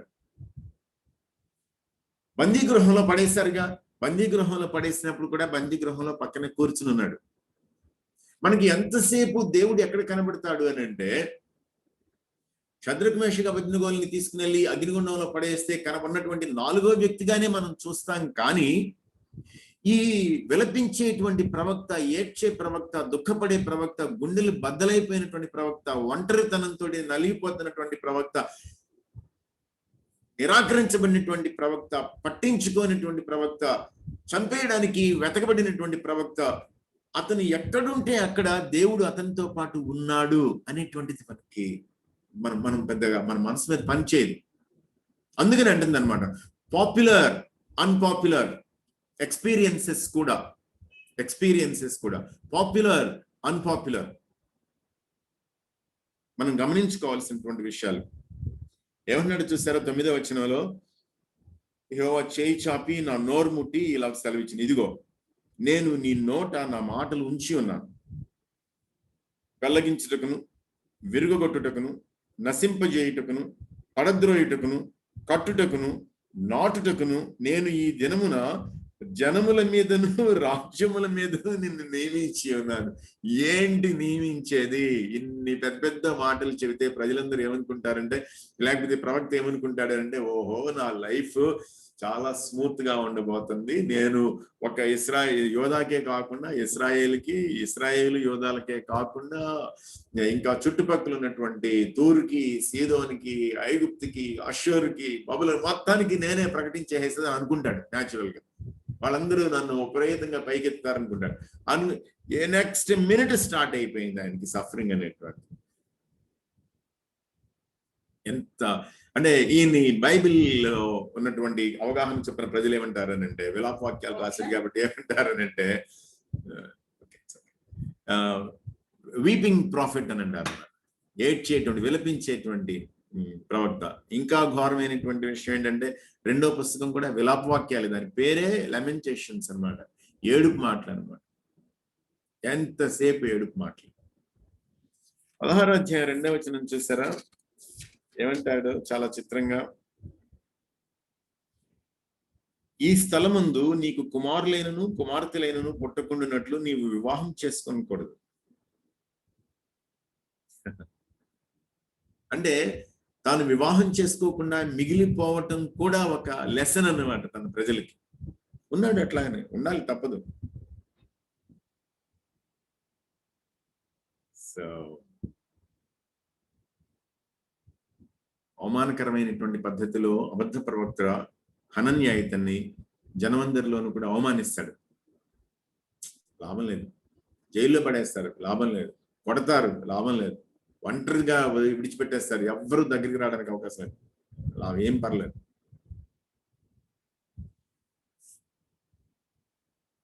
విషయం ఏంటి అని అంటే, రాజు అప్పట్లో ఉన్నటువంటి పరిస్థితిని బట్టి ఐగుప్తుతోటి సంధి చేసుకోవడానికి అని చెప్పి ఆశపడుతున్నాడు అన్నమాట. ఐగుప్తు తనని పైకి తీసుకుని వస్తుందని చెప్పి అనుకుంటున్నాడు. బబులోని ఏమో బలం పుంజుకొని మీదకి వస్తుంది అన్నమాట. అయితే ఇర్మియా ఏమంటాడంటే, బాబు దయచేసి బబులోనికి ఎదురు తిరగొద్దు, బబులోని తోటి చేతులు కలుపు, బబులోనికి లొంగిపో, నువ్వు లోబడి అని అంటాడు. చిచి దరిద్రం అని అంటారు వాళ్ళు. ఇంకా ఘోరం ఏంటి అని అంటే, నెబుకద్నెజరు వచ్చి నెమ్మదిగా యెరూషలేముని కూలద్రోయటం మొదలు పెడితే first attack, second attack, third attack, అంటే సిటీస్ ని నాశనం చేయడం, జెరూసలేం ని నాశనం చేయటం, టెంపుల్ ని నాశనం చేయటం, అంతేకాకుండా చుట్టూ ఉన్నటువంటి పల్లెల్ని సహితం నాశనం చేస్తే వీళ్ళు తట్టుకోలేక ఏం చేస్తారంటే, అప్పటికైనా సరే నెబుకద్నెజరుకు లొంగిపోయారా? లొంగిపోలేదు. ఏం చేశారు అని అంటే ఐగుప్తుకి పారిపోయారు. పోతూ పోతూ ఇర్మియాను కూడా పట్టుకుపోయారు. అసలు ఎంత దరిద్రమో చూడండి. ఆయన గొడవ అనమాట, చెప్తా ఉన్నాడు, బాబు వద్దురా నాయన, మనకి ఐగుప్తుకి చెల్లదు, ఈజిప్ట్ విల్ బి క్రష్డ్ అని చెప్తున్నాడు అనమాట. No, you have to going to captivity for 70 years. No, వాళ్ళ ప్రయత్నాలు వాళ్ళు చేస్తున్నారు అనమాట. మాట్లాడడం మానేశాడా? మానేయలేదు. మీరు కావాలి అనుకుంటే కనుక పుస్తకాన్ని 3 ముక్కలుగా చేసుకోవచ్చు. ఏంటి 3 ముక్కలు అని అంటే, ఓల్డ్ కావనెంట్, న్యూ కావనెంట్, మధ్యలో ఏంటంటే జడ్జ్మెంట్. అంటే ఓల్డ్ కవెనెంట్ ఏం చేస్తారు వీళ్ళు? ఓల్డ్ కవెనెంట్ మొత్తాన్ని నాశనం చేసి పెట్టారు. దేవునికి ఎదురు తిరిగి అన్య దేవత ఆరాధనలు చేసి రకరకాల భ్రష్టత్వాలకి తమను తాము గురి చేసేస్తున్నారు. పొలిటికల్ గా ఇష్టం వచ్చినట్టు చేసేస్తున్నారు. దేవుని మాటని వినటం వాళ్ళకి నచ్చలేదు. ప్రవక్త తన అసిస్టెంట్ అన్నమాట బారూక్కి మొత్తం రాయించి తీసుకెళ్ళి వినిపించాను. రావద్దని అంటున్నారు కదా, తీసుకెళ్ళి వినిపించంటే వినిపిస్తే పుస్తకం పట్టుకొచ్చిన తర్వాత పేజ్ ఆఫ్టర్ పేజ్ ముక్కలు చేసి పడేసి మంటలో పడేసి తగలబెట్టేసారు. అయిపోయిందా? అయిపోలేదు. దేవుడు మళ్ళీ రాయమన్నాడు, మళ్ళీ రాశాడు, మళ్ళీ రాయించాడు. లేఖికుడు అయినటువంటి బారూక్ చేసినటువంటి సహాయం అనమాట. మొత్తం అయ్యగారు ఏం చెప్తే అదంతా రాసుకుంటూ వచ్చాడు. దేవుడు ఏమన్నాడంటే తీర్పు తీర్చాడు అనమాట. This is what you're going to do. మీరు గమనించినట్లయితే మంచి ఆలోచన. 6వ అధ్యాయం 16వ వచనంలో, మార్గములలో నిలిచి చూడుడి, మేలు కలుగు పురాతన మార్గములను గురించి విచారించడి, మేలు కలుగు మార్గం ఏది అని అడిగి అందులో నడుచుకోండి, అప్పుడు మీకు నెమ్మది కలుగును. ప్రజలు అన్నారంట, మేము అందులో నడుచుకోం అని చెప్పారు. అక్కర్లేదని అన్నారు. అంటే నేను ఏర్పాటు చేసినటువంటి క్రమాన్ని ఆలోచించుకోండి అని దేవుడు వాళ్ళని ఇన్వైట్ చేస్తుంటే, ఆ అధ్యాయంలో 13వ వచనంలో, ప్రవక్తలేమి యాజకులేమి అందరూ వంచకులు, సమాధానము లేని సమయమున సమాధానం అని చెప్పుచు నా ప్రజలకున్న గాయమును పైన మాత్రమే బాగు చేయుదురు. What a tragedy, what a tragedy. ఇప్పటికే కష్టంలో ఉన్నారండి, ఇప్పటికే ఇబ్బందిలో ఉన్నారండి, పాపం నలిగిపోతున్నారండి. కాబట్టి చెప్పకుండా ఉందామా? వీల్లేదు, చెప్పాల్సిందే. బైబిల్ ఇలా చెప్తుంది. బైబిల్కు ఉన్నటువంటి ఆలోచన ఇది. ఇక్కడ మన లైఫ్ కి అప్లై చేసుకునే విధానం ఇది. చెప్పకుండా ఉంటామా? లేదు, ఉండడానికి వీల్లేదు. చెప్పాల్సిందే.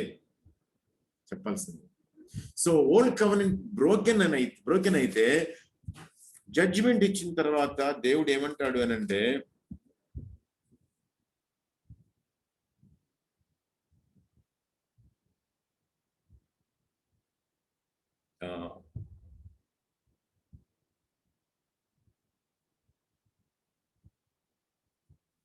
మళ్ళీ నేను మీకోసం అని చెప్పి ఒక క్రొత్త నిబంధనని మీకు ఇవ్వబోతున్నాను అని అంటాడు. ఈ న్యూ కావనెంట్ అంటే ఇదంతా మనం గమనించుకుంటా వచ్చినట్లయితే మన అవగాహనలో ఎంతసేపు తీర్పేనా, ఎంతసేపు కఠినత్వమేనా, ఎంతసేపు కష్టమేనా అని అంటే 2 విషయాలు చెప్పుకుంటా వచ్చాడు దేవుడు. ఏమని చెప్పాడు అని అంటే మీరు గమనించినట్లయితే 29వ అధ్యాయం మనకి బాగా ఇష్టమైనటువంటి వచనం 11వ వచనం. కానీ 10వ వచనంలో అంటాడు, యెహోవా ఈ ఆజ్ఞ ఇచ్చున్నాడు, బబులోను రాజ్యమునకు 70 సంవత్సరములు గతించిన తరువాతనే మిమ్మల్ని గూర్చి నేను పలికిన శుభవార్త నెరవేర్చి ఈ స్థలమునకు మిమ్మల్ని తిరిగి రప్పించినట్లు నేను మిమ్మల్ని దర్శించును. ఒక పాజిటివ్ నోట్ అనమాట. ఏంటి అని అంటే this captivity has a time limit. ఖచ్చితంగా ఇంతకాలం తర్వాత మీరు మళ్ళీ వెనక్కి వచ్చేలా నేను మిమ్మల్ని విజిట్ చేస్తాను అని అంటారు. రెండవ పాజిటివ్ నోట్ ఏంటి అని అంటే the covenant is going to be replaced with a new covenant. పాత నిబంధన అనేటువంటి దాన్ని క్రొత్త నిబంధనతోటి నేను రిప్లేస్ చేయబోతున్నాను. ఆ న్యూ కావనెంట్ అనేటువంటిది విస్తారమైనటువంటి కావనెంట్. అది దాని విస్తృతి ఎక్కువ, దాని యొక్క అవగాహనలో మార్పు రాబోతుంది అనేటువంటిది చెప్పుకుంటూ వచ్చాడు. Okay, time's running.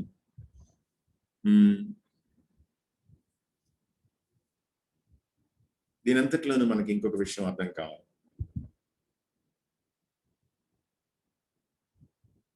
దేవుడు మన మీద తీర్పుని ప్రకటించడం కోసం అని చెప్పి, అంటే మనం చేసినటువంటి దుష్టత్వానికి దేవుడు మనతో మాట్లాడడానికి ఏం చేస్తాడంటే, మనల్ని కరెక్ట్ చేయడానికి ఏం చేస్తాడంటే మనకి వ్యతిరేకమైనటువంటి పరిస్థితుల్ని క్రియేట్ చేస్తాడు. ఒక విధంగా ఆలోచించాలి అని అంటే కనుక ఇశ్రాయేల్ చరిత్రను చూసినట్లయితే శత్రువులకి ప్రభువు వాళ్ళని అప్పగిస్తాడనమాట. అది ఐగుప్తీయులు కావచ్చు, లేకపోతే ఫిలిష్తీయులు కావచ్చు, అమోరీయులు కావచ్చు, అమ్మోనీయులు కావచ్చు, ఎదోమీయులు కావచ్చు, లేకపోతే కనుక ఇదిగో ఇక్కడ ఉన్నటువంటి అషూరీయులు కావచ్చు, లేకపోతే తర్వాత వచ్చినటువంటి కల్దీయులు కావచ్చు, లేకపోతే మాదీయులు కావచ్చు, లేకపోతే పారసీకులు కావచ్చు, లేకపోతే గ్రీకులు కావచ్చు, రోమన్లు కావచ్చు, ఎవరికైనా సరే కావచ్చు. కాదు, ఒకదాని తర్వాత ఒకటిగా వచ్చినటువంటి శత్రువుకి ప్రభు అప్పగించే పరిస్థితి ఎందుకు వస్తుంది అని అంటే, వాళ్ళు అంటే దేవుని ప్రజలు దేవునికి అనుకూలంగా నడవటం లేదు, దేవునికి ఇష్టంగా ఉండటం లేదు, దేవుని యొక్క ప్రజలు అనేటువంటి ఐడెంటిటీని తమ జీవన విధానంలో మెయింటైన్ చేయటం లేదు. అందుకోసం అలా అని చెప్పి దేవుడు మౌనంగా ఉంటాడా, వదిలేసి పట్టించుకోకుండా ఉంటాడనంటే, అషూరు రాజుని గురించి ఏమంటాడు యెషయాతో మాట్లాడుతూ, అతని ముక్కుకి గాలం వేసి నేను వెనక్కి తీసుకెళ్తానని అంటాడు. ఈ మధ్యలో మేము ఒక ఇష్యూని ఫేస్ చేస్తా ఉన్నాం అనమాట. ఆంధ్రప్రదేశ్లో నడుస్తూ ఉంది, గవర్నమెంట్ తీసుకున్నటువంటి యాక్షన్స్ లో ఒక యాక్షన్ అనమాట, ప్లాన్ చేసిన యాక్షన్స్ లో ఎవరో ఒక బ్యూరోక్రాట్కి ఎక్కడో ఏదో ఇబ్బంది కలిగింది. ఆ ఇబ్బందిని తీర్చుకోవడం కోసం అని చెప్పి ఒక పర్టికులర్ సెక్టార్ మీద ఆయన ప్రయత్నాలు మొదలు పెట్టాడు అనమాట. అది బాగా నడుస్తా ఉంది. నేను ఆలోచిస్తా ఉన్నాను, భయం వేయలేదు నాకు, నిజంగా భయం వేయలేదు. మొన్న 20వ తారీఖున జరిగినటువంటి అసెంబ్లీ మీటింగ్స్ లో జీవో యాక్సెప్ట్ చేసి బయటికి రాబోతుంది అని చెప్పన్నప్పుడు అప్పుడు భయం వేయలేదు. ఇదిగో ఐటమ్ నంబర్ 9 అని అన్నారు, ఏం పర్లేదు. ఐటమ్ 6 నడుస్తుంది, ఏం పర్లేదు. 3 గంటలకో 4 గంటలకో ప్రభుత్వం దాన్ని ప్రస్తుతానికి పక్కన పెట్టింది, ఒక 6 నెలల తర్వాత మళ్ళీ తీసుకురాబోతుంది అని చెప్పానంటే నాకు ఫస్ట్ నా మొక్క మీదకి నవ్వొచ్చింది అన్నమాట. ఎందుకు వస్తుందంటే నేను రెండింటిని ఆధారంగా పెట్టుకున్నాను. ఒకటి ఏంటంటే ఎస్తేరు గ్రంథంలో హామాను డిక్రీ చేస్తే దాన్ని రివర్ట్ చేస్తూ దానికి వ్యతిరేకమైనటువంటి డిగ్రీని మొర్దెకైతోటి చేయించాడు దేవుడు. అదొకటి పట్టుకున్నాను నేను. రెండోది ఏం పట్టుకున్నానంటే సన్హెరీబ్కి ముక్కుకి గాలం వేసి వెనక్కి తీసుకుని వెళ్ళడం అనమాట. ప్రభా, ఎవరైనా సరే ముక్కుకి గాలం వేసి వెనక్కి తీసుకెళ్లేటువంటి దేవుడు నువ్వు. జీవో వస్తే జీవోకి పైన ఇంకొక జీవో వచ్చే అమెండ్మెంట్ వచ్చేటువంటి విధంగా చేయగలిగిన దేవుడు. ఇదే ప్రార్థన చేశాను నేను. దేవుడు మౌనంగా ఉండే దేవుడు కాదు. మనకి ప్రవక్తల గ్రంథాలన్నింటిలోనూ మనకు అర్థం కావాల్సింది ఏంటంటే God intervenes not just in the affairs of his people, but in the affairs of the nations around. దేవుడు తన ప్రజల విషయాల్లోనే జోక్యం చేసుకుని విడిచిపెట్టేటువంటి దేవుడు కాదు. అందుకనే ఆయన ఏమంటాడంటే, నేనేమన్నా సరిహద్దు దేవతనే ఏంటి అని అంటాడు అనమాట. అంటే ఇశ్రాయేలు సరిహద్దుల్లో ఎల్లల్లో మాత్రమే నేను దేవుని గాని, అవతలకి వెళ్ళిన తర్వాత ఆ దేశాలకి వేరే దేవుళ్ళు దేవతలు ఉన్నట్లుగా నేను కూడా వాళ్ళలో ఒకడిని చెప్పి లెక్కేస్తున్నారా అని అంటాడు అనమాట దేవుడు. నాకు ఆశ్చర్యం ఏంటి అని అంటే, మనకి ఇలాంటి ఆలోచనలు వస్తాయని చెప్పి దేవుడికి ముందుగా తెలుసు కాబట్టే ఇదిగో ఇలాంటివన్నీ చక్కగా అడ్రస్ చేసి పెట్టాడు అనమాట. ఆ God is not a border Idol కాదు, పొలిమేర దేవత అని అంటాం అనమాట, కాదు, కాదు. అందుకని ఆయన ఏమంటున్నాడు అని అంటే, ప్రవక్త ప్రకటించేటప్పుడు ఐగుప్తుకి విరోధంగా ప్రకటిస్తాడు, తూరుకి వ్యతిరేకంగా ప్రకటిస్తాడు, సీదోనికి వ్యతిరేకంగా ప్రకటిస్తాడు, ప్రవక్త అష్షూరుకి వ్యతిరేకంగా ప్రకటిస్తాడు, ప్రవక్త బబులోనికి వ్యతిరేకంగా ప్రకటిస్తాడు. ఆ ప్రవక్త ద్వారా దేవుడు ఏం చెప్తాడనంటే, ఆ శత్రువుల్లో నుండి నేను మీకోసం మందకాపరిగా కోరెషన్ లేవనెత్తుతున్నాను అని చెప్పి ప్రకటిస్తాడు. అంటే అర్థం ఏంటి అనంటే, నేను పొలిమేర దేవతని కాదు, రికగ్నైజ్ ఇట్. కళ్ళు తెరుచుకుని మీ మనసు విప్పుకుని చూడండి అది చెప్తున్నాడు. మన అనుదిన జీవితంలో కూడా ఇది మనకు అర్థం కావాలి. God is not a God of the church or a small group known as Christians. No, God is the God of the whole universe. దేవుడు మనకి దేవుడిగా అర్థం కావాలి. మనకి దేవుడిగా అర్థమవుతున్నాడు అని అంటే ఆయన ప్రభువుగా అర్థం కావాలి. ప్రభువు అనంటే గనక అనంతుడు, సావరీన్, సుప్రీం. అందుకనే ఉజ్జియా మరణిస్తాడు, అత్యున్నతమైనటువంటి సింహాసనం మీద ప్రభువు ఆసీనుడై ఉంటాడు. ఇదిగో ఇక్కడ ఈయన చచ్చిపోతాడేమో గాని అక్కడ ఆయన చుట్టూ నిలబడినటువంటి సెరాఫిం అండ్ చెరూబిం వాళ్ళు తమని తాము ఆయన వంక చూసేటువంటి ధైర్యం లేక రెక్కలతో కప్పుకొని గాన ప్రతిగానాలు చేస్తుంటారు. ప్రవక్తల గ్రంథాలను చదివేటప్పుడు మనకి ఇది అర్థం కావాలి. దేవుడు మౌనంగా ఉండడు. He manifest himself. తనని తాను ప్రదర్శించుకుంటాడు, కనబరుచుకుంటాడు. I'm not a weakling, I'm not a changeling. అది దేవుని యొక్క కంటెన్షన్ అనమాట. మనతో ఆయన వాదించే విషయం అనమాట. రక్షింపనేరకి ఉన్నట్లు యెహోవా హస్తము కొరచ కాలేదు. అంటే మీ రాజ్యానికి వెలపలు నేనేమి చేయలేను అనుకుంటున్నారా మీరు? అదే అన్నమాట ఆయన చెప్తాను.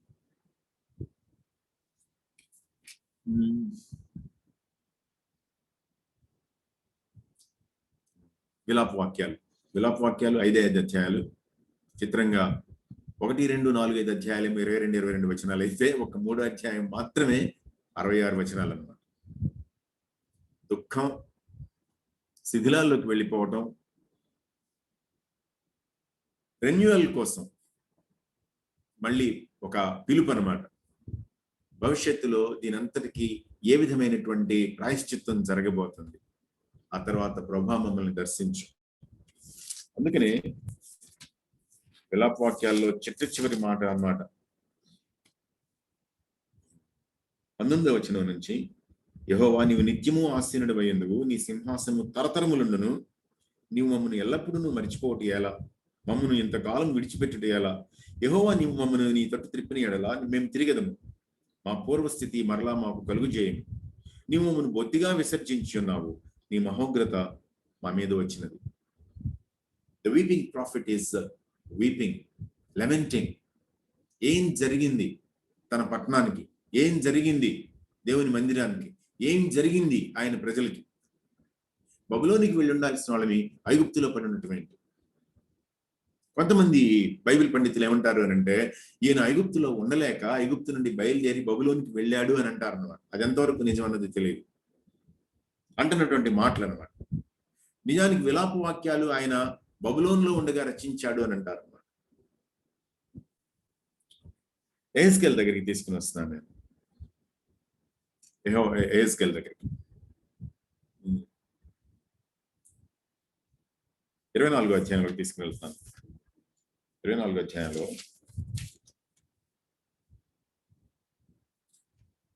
16వ వచనం అన్నమాట.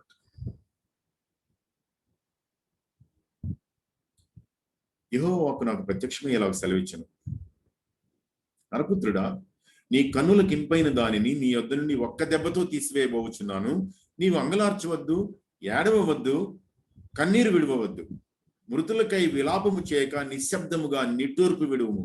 నీ శిరోభూషణలు ధరించుకొని పాదరక్షలు తొడుగుకొనవలెను. నీ పెదవులు మూసుకొనవద్దు, జనుల ఆహారం భుజింపవద్దు.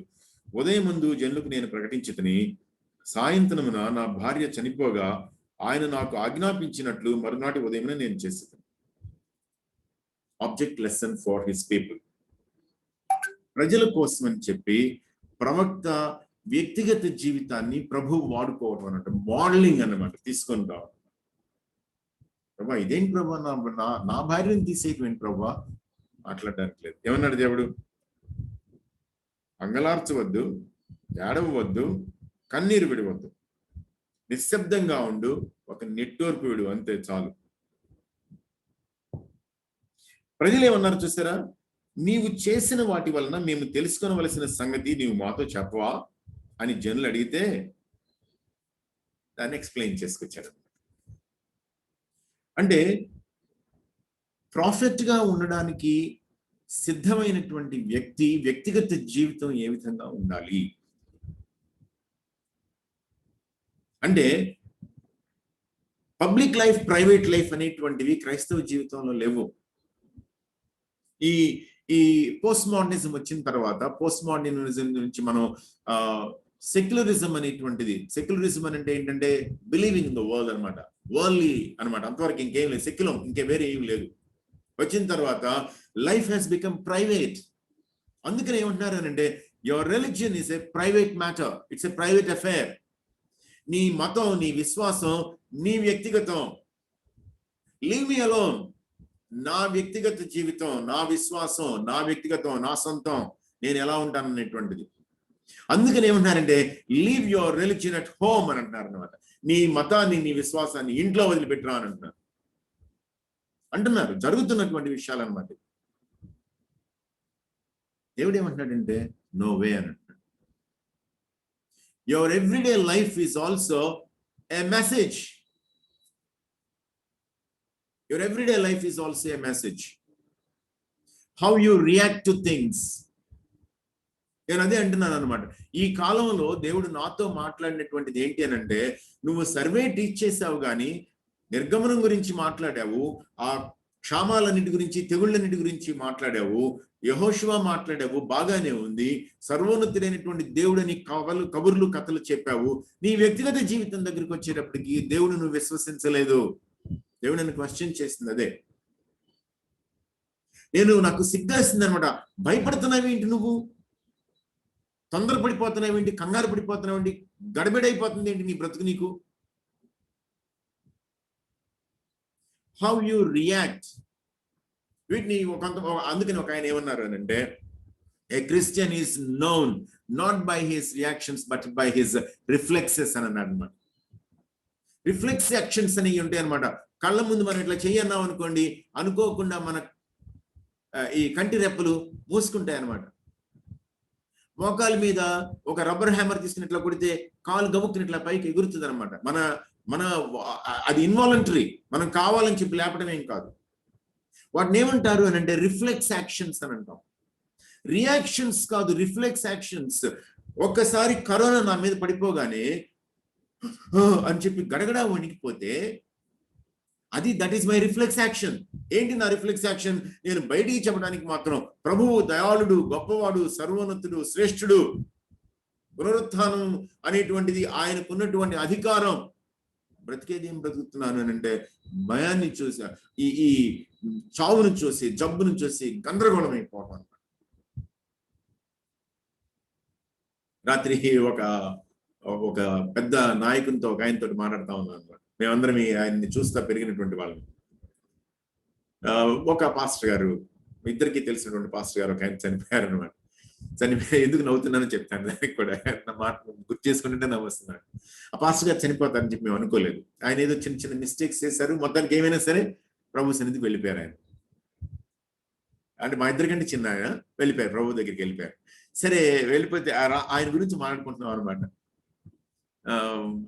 అయినా కానీ తమ్ముడు ఈయన అంటున్నాడు అనమాట, అయినా కానీ తమ్ముడు అతను పైన కూర్చుని మన వంక చూసి నవ్వుకుంటా ఉంటాడు తమ్ముడు, పెచ్చమొహాలు, ఇంకా అక్కడే బతుకుండి ఏం చేద్దామని చెప్పి వాళ్ళు చక్కగా పైకి వచ్చేస్తే హాయిగా దేవునితో కలిసి ఉండొచ్చు కదా, నవ్వుకుంటా ఉంటాడు మనం చూసాను అంటాడు ఆయన. ఈ కాన్సెప్టే విచిత్రంగా అనిపించింది నాకు, అసలు ఇదేంటో బాబు ఇట్లా మాట్లాడుతున్నాడు అని చెప్పి. కానీ నిజం కదా, ప్రయారిటీస్ అనేటువంటివి, వాల్యూస్ అనేటువంటివి ఏ క్రమంలో మనం ఏర్పాటు చేసుకున్నాం అంటే, testing everything in terms of eternity, testing everything in terms of the Holy Spirit. అందుకేగా సొలొమోను ప్రసంగి గ్రంథంలో ఏమంటాడు, నిత్యత్వాన్ని మన హృదయాల్లో ఉంచాడు దేవుడు. నిత్యత్వం ఏమంటది అంటే, నాకు నిత్యత్వం కావాలని అంటది.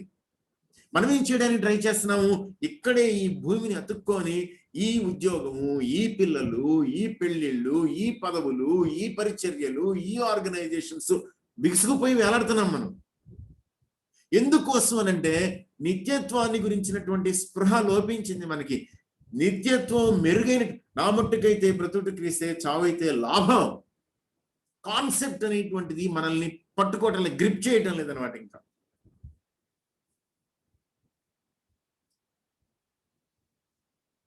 సో ఎట్లాంటి పరిస్థితులు చూడండి, ఎట్లాంటి పరిస్థితిలో నీ భార్యని నేను తీసేస్తాను, నువ్వు నోరు మూసుకోనంటే నోరు మూసుకుని ఉన్నాడు కామ్గా.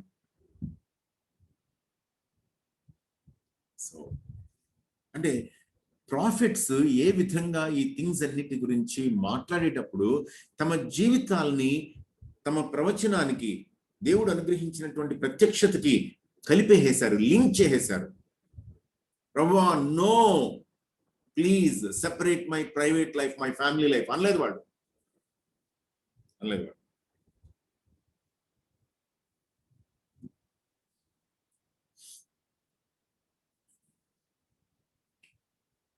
సో ఎవరి ప్రవక్త అనంటే దేవుని ప్రవక్త.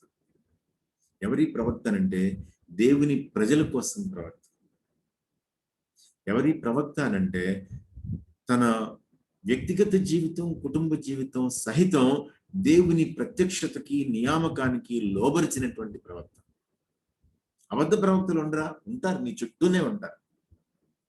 వాక్యాన్ని సెలెక్టివ్ గా బోధించే వాళ్ళు ఉండరా? ఉంటారు, ఖచ్చితంగా నీతోటే ఉంటారు, నీ చుట్టూనే ఉంటారు. నువ్వు బాగా మాట్లాడావు తమ్ముడు, బాగా మాట్లాడావన్నా, బాగా మాట్లాడావమ్మా, బాగా మాట్లాడావు చెల్లి, చక్కగా చెప్తారు నీకు. ఆంటీ మీరు మాట్లాడుతూ ఉంటే ప్రభువు మాట్లాడుతున్నట్లుగా ఉంది, బాగుంది. ఎందుకని? Popular message. కానీ తమ హృదయంలో నరకబడితే గనక, మీరు మాట్లాడుతూ ఉంటే ప్రభువు మాట్లాడుతుండగా మా హృదయాల్లో మంట పుట్టింది అంటారా? అనకపోవచ్చు. ఒకవేళ నీ వ్యక్తిగత జీవితాన్ని దొరక్కపోతాడా అని చెప్పి చాలా శ్రద్ధగా పరిశీలిస్తూ నవ్వుకున్న ఒక విషయం దొరికినప్పుడు పట్టుకొని నువ్వు మాట్లాడుతున్నదేంటి, నువ్వు చేస్తున్నదేంటి?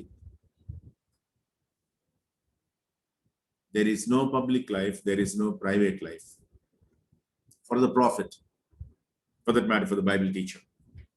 If you want to be a Bible teacher, for that matter, అది అన్నమాట నేను మాట్లాడతాను.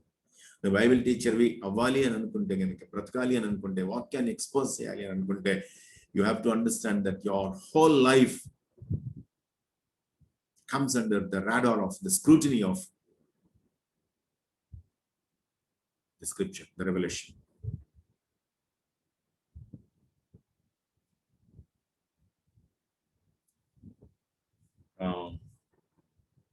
అందుకనే కమ్యూనికేషన్ స్టడీస్ లో ఈ మాట అన్నమాట, the messenger is the message, the messenger is the message.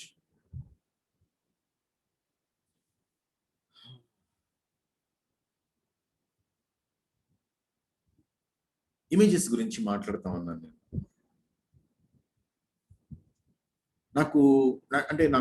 నేను ప్రస్తుతానికి జకరియా చదువుతా ఉన్నాను. జకరియాలో కూడా ఇమేజరీ ఉంటుంది, డ్రీమ్స్ ఉంటాయి, రకరకాలవన్నీ కూడా, విజన్స్ ఉంటాయి. ఇవన్నీ ఉంటే నాకు ఆలోచిస్తా ఉన్నాను, దేవుడు ఏం చూస్తున్నావు, ఏం కనబడుతుంది అంటాడు అనమాట. ఏం కనబడుతుందో చెప్తాడు. ఈ కనబడుతున్నటువంటి దానికి అర్థం ఏంటి అని అంటాడు. మళ్ళీ ఏమో నాకు తెలియట్లేదు, ప్లీజ్ చెప్పని అంటాడు మళ్ళీ ప్రవక్త. నేను ఆలోచిస్తా ఉన్నాను అనమాట, ఇదంతా నాకు అర్థం కాలేదు. ఇమేజెస్ ని వాడుతున్నాడు ఏంటి దేవుడు, సింబల్స్ ని వాడుతున్నాడు ఏంటి, సైన్స్ ని వాడుతున్నాడు ఏంటి, సూచనలను ఎందుకు తీసుకుని వస్తున్నాడు, చెట్లు తీసుకొస్తున్నాడు, జంతువులను తీసుకుని వస్తున్నాడు, ఆయా రకాల వస్తువులను తీసుకుని వస్తున్నాడు. ఎగిరే పుస్తకాలు కనబడతా ఉంటే, కొండ పెంకులు కనబడతా ఉంటే, బాణలు కనబడతా ఉంటే, ఏంటిదంతా? ఏం చేస్తున్నాడు దేవుడు? ఏం చేస్తున్నాడు అంటే దేవుడు ఇమేజెస్ ని, అంటే ప్రవక్త అర్థం చేసుకునేటువంటి ఇమేజరీలో, తన ప్రజలు అర్థం చేసుకునేటువంటి ఇమేజరీలో మాట్లాడుతున్నాడు. ఒకవేళ ఆ ఇమేజెస్ సంపూర్ణంగా అర్థం కాకపోతే దేవుడు ఏం చేస్తున్నాడంటే, God is engaging the profit in a conversation. ఆ ప్రవక్తకి ఆ సూచనలు ఏంటి అనేటువంటిది, ఆ సూచనల యొక్క సమాచారం ఏంటో అర్థం కాకపోవచ్చు, కానీ ఆ సూచనలు దేన్ని సూచిస్తున్నాయి అనేటువంటిది మాత్రం ప్రవక్తకి స్పష్టం చేస్తున్నాడు దేవుడు. దాన్ని తీసుకుని వచ్చి మళ్ళీ తన ప్రజలకు చెప్పాలి కాబట్టి. 24వ అధ్యాయంలో మీరు గమనించినట్లయితే 6వ వచనంలో, మడ్డిగల కుండ మానకుండా మడ్డి కలిగి ఉండకుండా,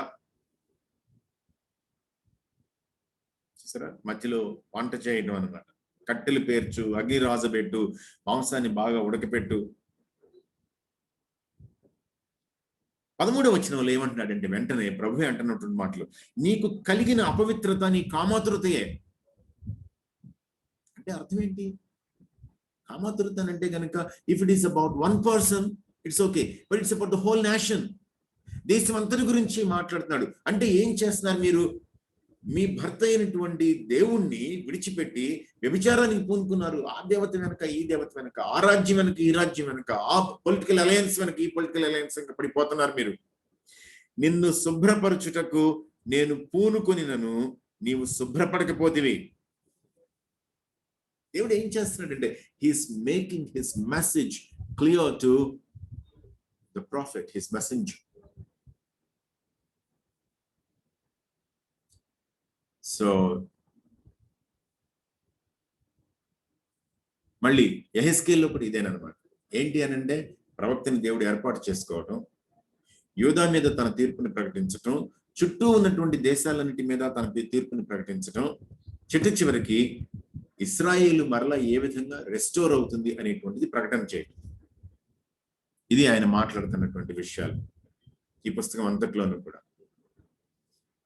మీరు చివరికి వచ్చిన తర్వాత గమనించినట్లయితే అన్ని దర్శనాలేనమాట. ఏంటి దర్శనాలు అనంటే, యెరూషలేంకి కొలతలు, మందిరానికి కొలతలు, మళ్ళీ భూమి అంతా కూడా ఏ విధంగా రెస్టోర్ అవ్వబోతుంది, మందిరం ఏ విధంగా నిర్మించబడబోతుంది, ఇట్లాంటి విషయాలు అనమాట. మరలా యెహోవా తేజస్సు ఏ విధంగా పోయిందో ఆ మహిమ మరలా వెనక్కి మందిరంలోనికి రావటం, మరలా ఆ రాబోతున్నటువంటి ఆలయంలో ఆరాధన ఆరంభం అవుతుంది. ఈ విషయాలు ఓకే.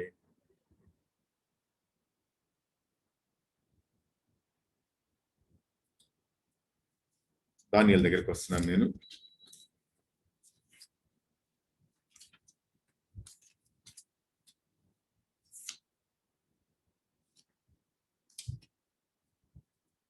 ఇంత 12 అధ్యాయాలు.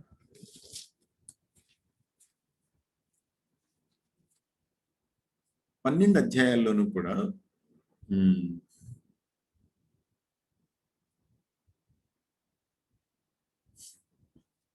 నాకు ఈ పుస్తకంలో ఒక మాట బాగా మిగిలిపోయినటువంటి మాట అనమాట. ఎందుకన్నది రీజన్ చెప్తాను. 9:23లో ఉంటుంది. ఏంటిదంటే,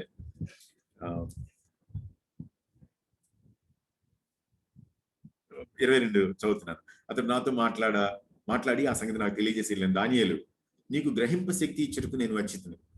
వెరీ గుడ్. నీవు బహుప్రియుడు. అదనమాట విషయం. నీవు బహుప్రియుడు. 10-11 నాకు నవ్వు వస్తున్న విషయం చెప్తాను. దానియేలు నువ్వు బహుప్రియుడు గనుక నేను ఎదుగు పంపబడితే, మళ్ళీ 19 అనమాట. నీవు బహుప్రియుడు, భయపడకుము, నీకు శుభమని కాక, ధైర్యం తెచ్చుకోమని నాతో చెప్పాడు. చిన్నప్పుడు అంతా అనమాట. మా అమ్మ ప్రార్థన చేసి బైబిల్ చదువుకునేది. ఆమెకి మనకులాగా సహవాసం, ట్రైనింగ్, టీచింగ్, ఎక్స్పోజిటరీ ప్రీచింగ్ ఇట్లాంటివి తెలియదు. బైబిల్ చదువుకోవడమే. ఎప్పుడైనా సరే ఓపెన్ ఎయిర్ మీటింగ్ జరిగితే ఫ్యామిలీ అంతా వెళ్ళి కూర్చునే వాళ్ళని, విని చక్కగా మళ్ళీ వెనక్కి వచ్చేవాళ్ళని. ఆ రోజుల్లో రేడియోల్లో ప్రవచనాలు, లేకపోతే కనుక బైబిల్ టీచింగ్ అటువంటి తెలియదు. సో ఆమెకి ఇదిగో ఈ మాట మనసుకి బాగా పట్టేసింది. ఏ మాట అంటే, దానియేలు నీవు బహుప్రియుడు, అది పట్టేసింది అన్నమాట. నన్ను కాన్స్టెంట్ గా ఈ మాటతోటి కొట్టేదనమాట. నన్ను ఏమనేదంటే, అయ్యా దానియేలు బహుప్రియుడు అని చెప్పి పిలిచాడు దేవుడు. నిన్ను దేవుడు బహుప్రియుడు అని పిలవాలి. ప్రార్థన చేసేటప్పుడు కూడా, దేవా నా కుమారుడిని బహుప్రియుడిగా చేసుకో ప్రభు. నాకు ఎందుకు వస్తుంది, మా అమ్మ ప్యాషన్ అనమాట, మా అమ్మ కోరిక అనమాట. ఎంతసేపు బహుప్రియుడు అనమాట. ఈ ఒక్క చోటనే కనబడుతుంది అది. ఆయన ఏమన్నారంటే, ఒక బైబిల్ స్కాలర్ ఏమంటాడంటే, బహుశా బైబిల్లో నెగటివ్ గా ఏమీ రాయబడినటువంటి క్యారెక్టర్ ఏదైనా ఉంది అని అంటే డానియల్ అని అంటారు. మనకి జోసెఫ్ని కూడా మనం చూసుకుంటాము ఆదికాండంలో. కానీ డానియల్ ని బైబిల్ స్కాలర్స్ రికగ్నైజ్ చేయడం అనమాట. ఏమని రికగ్నైజ్ చేస్తారు అని అంటే, అప్రైట్ క్యారెక్టర్ అని అంటారు అనమాట. నాకు చాలా చిత్రంగా అనిపించేటువంటి విషయం ఏంటి అని అంటే, నెబుకద్నెజర్ దగ్గర ప్రధానమంత్రిగా చేశాడు. బెల్షస్సరు వెనక్కి పిలిపించాల్సి వచ్చింది. దర్యావేష్ కాలంలో చేశాడు. కోరెష్కి ఈయన బహుశా అడ్వైజర్ ఏమో అని అంటారు అనమాట. కోరెష్ యొక్క 3వ సంవత్సరంలోనూ 4వ సంవత్సరం వరకు ఈయనకి దర్శనాలు వస్తా ఉన్నాయి అని చెప్పి, 5వ సంవత్సరం వరకు. కానీ కోరెష్ మొదటి సంవత్సరంలోనే ప్రజల్ని బయట వెళ్ళమని చెప్పి డిగ్రీ ఇచ్చాడు అనమాట. ఓకే, తర్వాత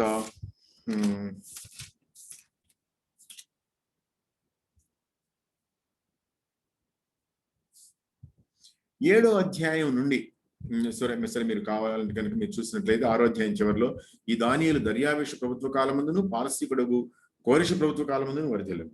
అంటే నా లెక్కలోనమాట 3 సామ్రాజ్యాలు పరిపాలన చేసినా సరే ఈయన సిగ్నిఫికెన్స్, ఈయన ఇంపార్టెన్స్ ఏమీ చెక్కు చెదరలేదు. ఈయన వ్యక్తిగత జీవితంలో, వ్యక్తిగత విశ్వాసంలో ఏమైనా మార్పులు వచ్చినాయంటే ఏమీ మార్పులు రాలేదు. తన విశ్వాసాన్ని అన్కాంప్రమైజింగ్ గా మెయింటైన్ చేస్తూనే, ఎక్కడ రాజీ పడకుండా మెయింటైన్ చేస్తూనే, తనకి ఇవ్వబడినటువంటి ప్రభుత్వ బాధ్యతల్ని, ఉద్యోగ బాధ్యతల్ని కూడా అదే పద్ధతిలో నెరవేర్చగలిగాడు అన్నమాట.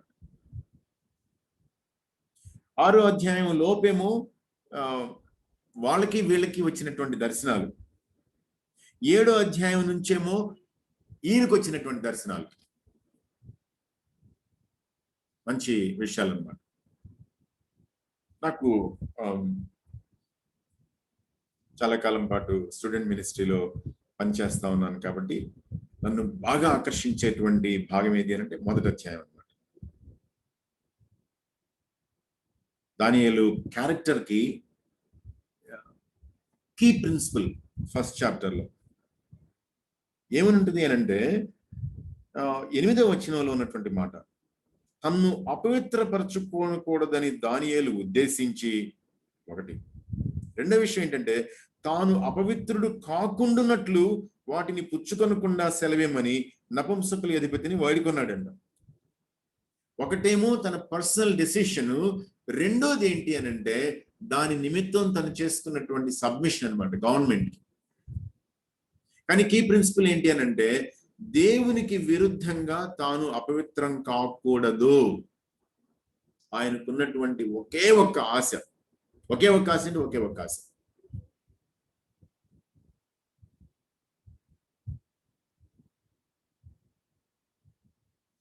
తర్వాత ఆయన వాళ్ళు తీసుకున్నటువంటి ఆ ఆలోచనని బట్టి, నిర్ణయాన్ని బట్టి ప్రభు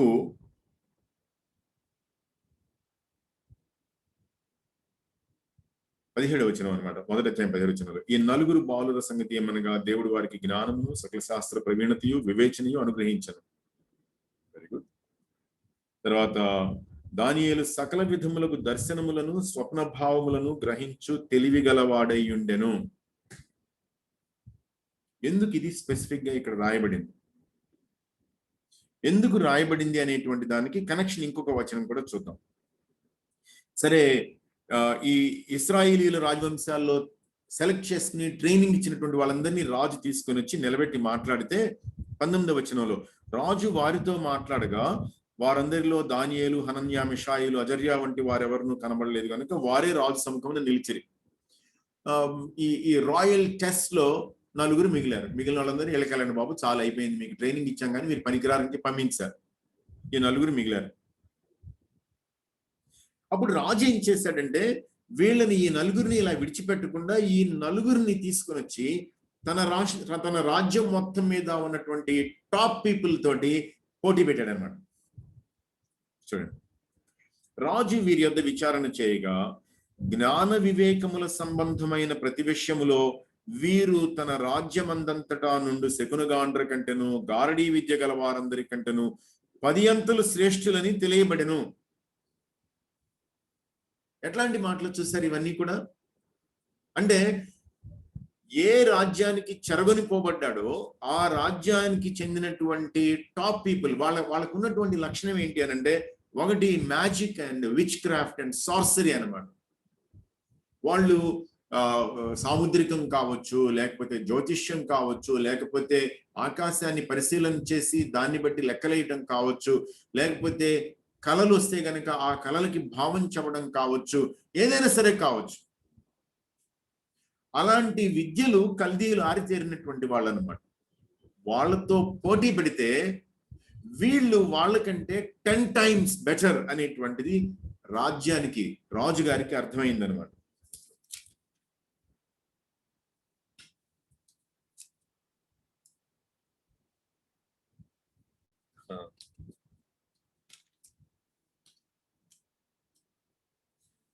రాజుగారికి కళ వచ్చింది, కావాలని చెప్పి ఇది చెప్తున్నాను నేను. 2వ అధ్యాయం 7వ వచనంలో వాళ్ళని పిలిచి అడిగితే అన్నారంట వాళ్ళు, కళ ఏంటో మాకు చెబితే మేము దాని భావం చెబుతాం. కళ ఏంటో నువ్వు మాకు చెప్పు, మేము నీకు దాని సెన్స్ ఏంటన్నది ఇంటర్ప్రిట్ చేస్తాం. 10వ వచనంలో భూమి మీద ఏ మనుష్యుడును రాజు అడిగిన సంగతి చెప్పజాలడు. రాజు విచారించిన సంగతి బహు అసాధారణమైనది. దేవతలు కాక మరెవరునూ ఈ సంగతి తెలియజెప్పజాలరు. దేవతల నివాసములు శరీరుల మధ్య ఉండవు కదా. ఎలాంటి కాంటెక్స్ట్ లో దేవుడు తన ప్రవక్తని ఏ స్థాయిలో వాడుకుంటున్నాడు?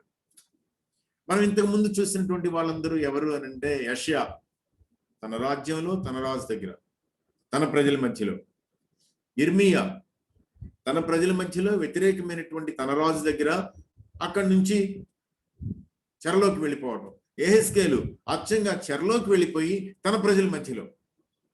కానీ ఇక్కడ దానియేలు విచిత్రంగా తన ప్రజల మధ్యలో కాదు మాట్లాడుతూ ఉంది, ఆ సామ్రాజ్యానికి అధినేత అయినటువంటి నెబుకద్నెజర్ దగ్గర మాట్లాడుతున్నాడు. మాదీయులు వస్తే దర్యావేషు దగ్గర మాట్లాడుతున్నాడు. బెల్షస్సరుకి చేతి వ్రాత గోడ మీద కనబడితే బెల్షస్సరు తల్లి నీ వల్ల కాదు, అతన్ని పిలిపించుకో అని చెప్పి చెప్పాల్సి వచ్చింది. ఇంకొకటి ఏంటి అని అంటే, యెషయాని ఏ విధంగా అనుమానించారో బైబిల్ స్కాలర్స్ ఒక వర్గం అన్నమాట నేను మాట్లాడుతుంది, దానియేలును కూడా అలాగనే అనుమానించారు. ఎందుకు అనంటే, రోమన్స్ గ్రీకులు పైకొస్తారు, గ్రీకుల తర్వాత రోమన్స్ పైకొస్తారు అనేటువంటి విషయాన్ని చాలా స్పష్టంగా ఈయన మాట్లాడేశారు. ఎప్పుడో జరగబోతున్నటువంటి సంగతుల్ని తాను ఉన్నది ఉన్నట్లుగా ఎలా చూడగలిగాడు? ఒక 150 సంవత్సరాల తర్వాత సంగతుల్ని తాను చూసినట్లుగా ఎలా రాశాడు అంటే ఏమై ఉండాలి అని అంటే, ఖచ్చితంగా ప్రవచనం అంటే తాను చెప్పిన సంగతులన్నీ కూడా జరగటం చూసిన తర్వాత ఇతను ప్రవచనంగా రాశాడు అని అంటారు అనమాట. అంటే అర్థం ఏంటి అని అంటే, ఈ ప్రవక్త మోసగాడు అని అర్థం. అంటే ప్రవచనం కాదు ఇది, తాను ఆల్రెడీ చూసిన సంగతుల్ని రాసి దీని ప్రవచనంగా ప్రజల మధ్యలో చెప్పడానికి ప్రయత్నిస్తున్నాడు అనేటువంటిది. కానీ మనం గమనించినట్లయితే యేసుక్రీస్తు ప్రభువు తానే ఈ ప్రవక్తల్ని తన యొక్క మాటల్లో, తన యొక్క మినిస్ట్రీలో ఉదహరించడం మనం గమనిస్తా ఉన్నాం. అంతేకాదు, హీబ్రూ క్యానన్ ఈ పుస్తకాలన్నింటినీ కూడా దేవుని దైవావేశం కలిగినటువంటి లేఖనంగా యాక్సెప్ట్ చేశారు. సో మనం దాన్ని నో అనడానికి వీల్లేదు. ఇంకొకటి ఏంటి అని అంటే, ఒకవేళ దానియేలు ఈ విధంగా మోసం చేశాడు, ఎందుకంటే ఎప్పుడో జరిగినటువంటివి యాక్యురేట్ గా తను జరిగినట్లుగా జరగబోతుంది అన్నట్లుగా చెప్పగలిగాడు అని అంటే కనుక కుదరదు అని అంటే, మనకు అర్థం కావాల్సింది ఏంటంటే, మళ్ళీ యెషయా దగ్గర తీసుకొచ్చినటువంటి ఆర్గ్యుమెంటే మనం మాట్లాడాలి. ఏమని మాట్లాడాలి అని అంటే, దేవుడు భవిష్యత్ అంతటిని కూడా తెలిసినటువంటి దేవుడుగా ప్రవచనాన్ని తన ప్రజల నిమిత్తం ఇవ్వగలిగినటువంటి సమర్థుడు. దానిని బట్టి యెషయా కావచ్చు, ఇర్మియా కావచ్చు, యెహెజ్కేలు కావచ్చు, లేకుంటే దానియేలు కావచ్చు, వీళ్ళ ప్రవచనాన్ని వాస్తవమైనటువంటి ప్రవచనంగా, దేవుని చేత అనుగ్రహించబడినటువంటి ప్రవచనంగానే మనం చూసుకోవాలి. దీనంతట్లోనూ దేవుడు ఎలాంటి దేవుడు, తన ప్రజల పట్ల ఆయనకున్నటువంటి ఇష్టం, శ్రద్ధ ఏంటి, తన ప్రజల్ని శుభ్రం చేయడానికి, వాళ్ళని క్లెన్స్ చేయడం కోసం ఆయన చేసేటువంటి పని, తన ప్రజలకి తనకి మధ్య ప్రవక్తల్ని ఆయన వాడుకుంటున్నటువంటి విధానం, ప్రవక్తలు ఏ విధంగా ప్రభువు యొక్క మాటల్ని మాత్రమే కాకుండా తమ జీవితాన్ని సహితం ప్రజల ముందు సమాచారంగా, వాక్కుగా ప్రదర్శించాల్సినటువంటి అవసరం. అన్నిసార్లు ప్రవచనం అనేటువంటిది ప్రవక్తకి మేలు చేయకపోవచ్చు, కానీ ఆయన ప్రజల నిమిత్తం ప్రకటించాలి కాబట్టి తనకి నష్టం జరిగినా, తనకి ఇబ్బంది కలిగినా సరే, దేవుని నియామకం చొప్పున, దేవుని ప్రతిష్ఠ చొప్పున దేవుడు ఇచ్చినటువంటి మాటలు ఎవరి నిమిత్తం ఇచ్చాడో వాళ్ళ దగ్గరికి తీసుకుని ఉన్నది ఉన్నట్లుగా ప్రకటించాల్సిందే. బైబిల్లో మనకు అలాంటి ప్రవక్తలు ఉండడం దేవుడు మనకు అనుగ్రహించినటువంటి గొప్ప దీవెన. ప్రార్థన చేసుకున్నాం. కృపామయుడ, సర్వశక్తివంతుడ, సర్వోన్నతుడ, మీకు వందనాలు చెల్లిస్తున్నాం. ఈ సాయంత్రం వేళ ఈ ప్రవక్తల గురించి ఆలోచించడానికి, ప్రవక్తల జీవితాన్ని గురించి ఆలోచించడానికి, వాళ్ళ యొక్క ప్రకటనల గురించి ఆలోచించడానికి మీరు మాకు ఇచ్చిన అవకాశాన్ని బట్టి వందనాలు. దినంతట్లోనూ దేవా, మేము మిమ్మల్ని చూడడానికి ప్రయత్నిస్తున్నాం. మీరు మాకు ఒక అవకాశం ఇస్తున్నారు తండ్రి. మీరు ఎలాంటి దేవుడు, ఎంత మంచి దేవుడు, మీరు మా పట్ల ఏ విధమైనటువంటి ఉద్దేశాలు కలిగి ఉన్నారో మేము తెలుసుకోవడానికి మీరు మాకు సహాయం చేస్తున్నారు. ప్రభువా, ఇవన్నీ కూడా మేము ఉన్నటువంటి సమయానికి తగినటువంటి రీతిలో కొంచెం కొంచెంగానే ఆలోచించాం, కానీ మీ కృప చొప్పున వీటన్నింటినీ విస్తృతంగా, విపులంగా చదువుకోగలగడానికి, వీటన్నింటిలోనూ మీరు మా కోసం ఏర్పాటు చేసినటువంటి, నిక్షిప్తం చేసినటువంటి మీ సత్యాన్ని సంపూర్ణంగా గ్రహించగలగడానికి సహాయం చేయమని ప్రభువా, మేము మరింతగా మీ వాక్య జ్ఞానంలో ఎదగడానికి ఈ సెషన్స్ అన్ని ప్రయోజనకరం కావాలని చెప్పి వేడుకుంటూ యేసు ప్రభు నామములో ప్రార్థిస్తున్నాను తండ్రి. ఆమేన్.